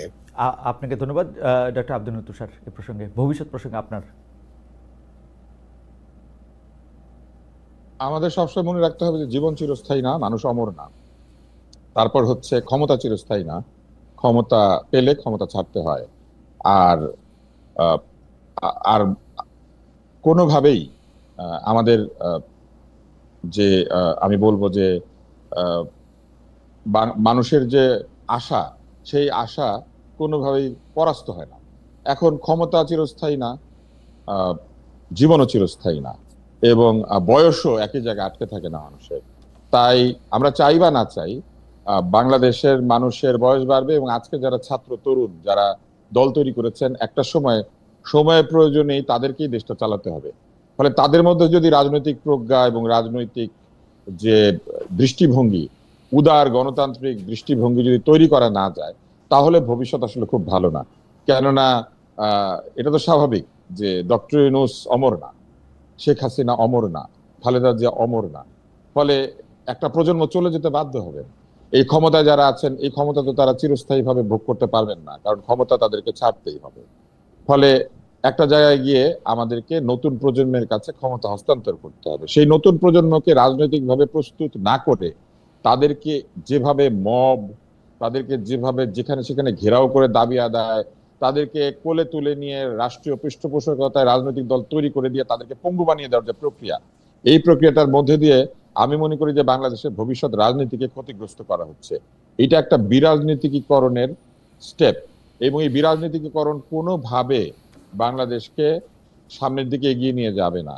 তাই আমি আশা দেখি কোন জায়গায়, যে মানুষ শেষ পর্যন্ত পরাস্ত হয় না, মানুষ শেষ পর্যন্ত লেসার অফ দি এভিল অথবা বেটার অফ দি টু এইটাকে বেছে নেয়। ফলে মানুষ সবসময় ভালোর দিকে যাবে, এবং মানুষ যত আক্রান্ত হবে মানুষ তত ঘুরে দাঁড়াবে। এবং এই ঘুরে দাঁড়ানোর প্রক্রিয়ার একটা জায়গা হচ্ছে নির্বাচন। নির্বাচনে ভোট দিয়ে মানুষ যদি দেখে যে সেই ভোটের মর্যাদা তারা পাচ্ছে না, তাহলে তারা সেই ভোট আরেকজনকে দিবে। এবং এইভাবে দিতে দিতে যারা এখন 2% ভোট পাচ্ছেন, আজকে থেকে 20 বছর পরে তারা হয়তো 60% ভোট পাবেন, 50% ভোট পাবেন। এইটাই হচ্ছে গণতন্ত্রের সৌন্দর্য। গণতন্ত্র একদিনে দেশ বদলায় না। কোন দেশ যারা গণতান্ত্রিক ভাবে জনগণের মতামতকে প্রাধান্য দিয়ে সামনের দিকে গিয়েছে, তারা তাদের উন্নয়নকে অস্থিতিশীল করে নাই। কারণ উন্নয়নের স্থিতিশীলতা, তাদের শিক্ষার স্থিতিশীলতা, তাদের সমাজের স্থিতিশীলতা, এই সবকিছু নির্ধারিত হয় জনগণের বেছে নেওয়া লোকদের মধ্যে দিয়ে। এবং জনগণ এই খারাপকে বাদ দেওয়া এবং ভালোকে বেছে নেওয়ার যে প্রক্রিয়া, এটা যখন শিখে ফেলে, তখন সেই সব দেশ আর পিছিয়ে যায় না। আমি আপনাকে একটা ছোট্ট উদাহরণ দেই। অলিভার ক্রমওয়েল, তিনি ইংল্যান্ডের রাজাকে গণতন্ত্রের কারণে পরাস্ত করে তাকে কিন্তু হত্যাও করিয়েছিলেন। কিন্তু পরবর্তীতে যখন রাজতন্ত্র ফিরে এসেছে, তখন অলিভার ক্রমওয়েল নাই, তার কঙ্কালকে কবর থেকে তুলে এনে ফাঁসি দেওয়া হয়েছে। ফলে মনে রাখতে হবে যে প্রতিহিংসার রাজনীতি এইভাবেই প্রতিহিংসা চরিতার্থ করে। তাই আজকে তরুণদেরকে প্রতিহিংসার রাজনীতি না শিখিয়ে উদারতার রাজনীতি শেখানো দরকার। আজকে তাদেরকে বোঝানো দরকার যে আগামীকাল ক্ষমতা না পেলেই তোমার ক্ষমতার যে আকাঙ্ক্ষা বা উচ্চাকাঙ্ক্ষা, সেটা চরিতার্থ না হওয়ার সুযোগ নাই। কেননা সময় তোমাকে সেই সুযোগ এনে দেবে। তোমার প্রয়োজন হচ্ছে নিজেকে ক্ষমতা নয়, দায়িত্ব পালনের জন্য প্রস্তুত করা। সেই দায়িত্ব পালনের জন্য লেখাপড়ায় আমাদেরকে ফেরত যেতে হবে, কর্মসংস্থানে ফেরত যেতে হবে, উন্নয়নের যে গতিধারা সেইটাকে অব্যাহত রাখতে হবে। সেই জায়গাতে এসে আমাদেরকে বিদেশিদের সঙ্গে নেগোশিয়েট করার ক্ষেত্রে দক্ষতা দেখাতে হবে। আমাদের স্বাস্থ্যের উন্নতি করতে হবে, আমাদের বাণিজ্যের উন্নতি করতে হবে। সেই সব বাদ দিয়ে আমরা এখন ব্যস্ত আছি প্রধানমন্ত্রী কে হবে এইটা নিয়ে। কিন্তু তুষার ভাই, আপনার কথা শুনে যদি এরকম মনে হয় যে আপনি প্রমাণিত বা পরীক্ষিত বা আগের দৃষ্টান্ত আসে এরকম খারাপ লোকদের চান, যা বনাম যারা ভবিষ্যতে খারাপ হইতে পারে ওদের জায়গাটা আটকায়া, এটা কি আপনি আসলে খুব ন্যায় বিচার করতেছেন? খারাপ হইতে পারে, ভবিষ্যতে খারাপ হইতে পারে, আপনি তো জানেন না যে ওরা খারাপ কিনা। আমি আপনাকে বলি, আপনি পুরান খারাপ লোকগুলিরে সামনে রাখতে চান বা ভালো, মানে হ্যাঁ, আপনাকে আমি উত্তর দেই। একেপিএস এর উপদেষ্টা দুর্নীতির অভিযোগে সরে যেতে বাধ্য হয়েছেন। আরেক বলেছেন যে তিনি নাকি তাকে বকে দিয়েছেন ভালো করে, কারণ বউকে তদবিরের মাধ্যমে চাকরি পাইয়ে দিয়েছেন। আপনি রেড ক্রিসেন্টে যান, সেখানে গিয়ে দেখেন কিভাবে দুর্নীতি হচ্ছে। আপনি স্বাস্থ্য উপদেষ্টার কাছে যান, দুইটাকে সরাতে হয়েছে দুর্নীতির জন্য। আপনি দুদকে যান, দুদক অতীতের মামলার সাথে সাথে বর্তমানে তদন্ত করতে বাধ্য হচ্ছে। মর্নিং শোজ দ্য ডে, প্রথম ভাত টিপলে পরে হাড়ির চাল টের পাওয়া যায়। বাংলাদেশে এরকম অনেক না তুষার ভাই, সেটা বোধহয় দিন আর ভাতের জন্য, সেটা বোধহয় দিন আর ভাতের জন্য তত সত্য, মানুষের জন্য অত সত্য নাও হইতে পারে। ডিম আর ভাতের চাইতে মানুষের বেলায় এটা বেশি সত্য হয়, কারণ মানুষের বেলায় তার প্রাথমিক আচরণের মধ্যে দিয়ে এটা প্রমাণিত। আমি আপনাদের বলি, মেসিকে যখন আপনারা খুব মর্যাদা করেন, ম্যারাডোনাকে, পেলেকে বলেন কি জানেন, সে কাগজের ঠোঙ্গা দিয়া বল বানায় খেলতো। কাগজের ঠোঙ্গা দিয়া বল বানায় খেললে যদি মেসি ম্যারাডোনারে বোঝা যায়, তাহলে কাগজের ঠোঙ্গায় টাকা নিলেও বোঝা যায় যে কোন রাজনীতিবিদ দুর্নীতিবাজ হতে যাচ্ছে। আচ্ছা, ঠিক আছে তুষার ভাই, আপনাকে অনেক ধন্যবাদ। ধন্যবাদ অনেক জনাব আবু আলম শহীদ খান, আপনাকেও। আমরা দর্শকরা অনেকে আজকে আমাদের সঙ্গে ছিলেন। আমরা একটা দুঃখ ভারাক্রান্ত মনে শুরু করেছিলাম আজকের অনুষ্ঠান। আমরা জানি যে ভবিষ্যতেও হয়তো আমাদের এরকম দুঃখ আরও পেতে হবে, এইসব দুঃখের মধ্যে দিয়ে আমাদের যেতে হবে। সেটা যতটা কম পারা যায় ততটাই আমাদের লক্ষ্য। একজন দর্শক দর্শক আমার কাছে জানতে চেয়েছিলেন যে বাংলাদেশের ভবিষ্যৎ আপনি কি মনে করেন। আমি মনে করি, আমি তুষার ভাইয়ের সাথে এখানে কিছুটা একমত। আমি মনে করি বাংলাদেশের মানুষই বাংলাদেশের প্রাণ। আসলে প্রাণপণে চেষ্টা করে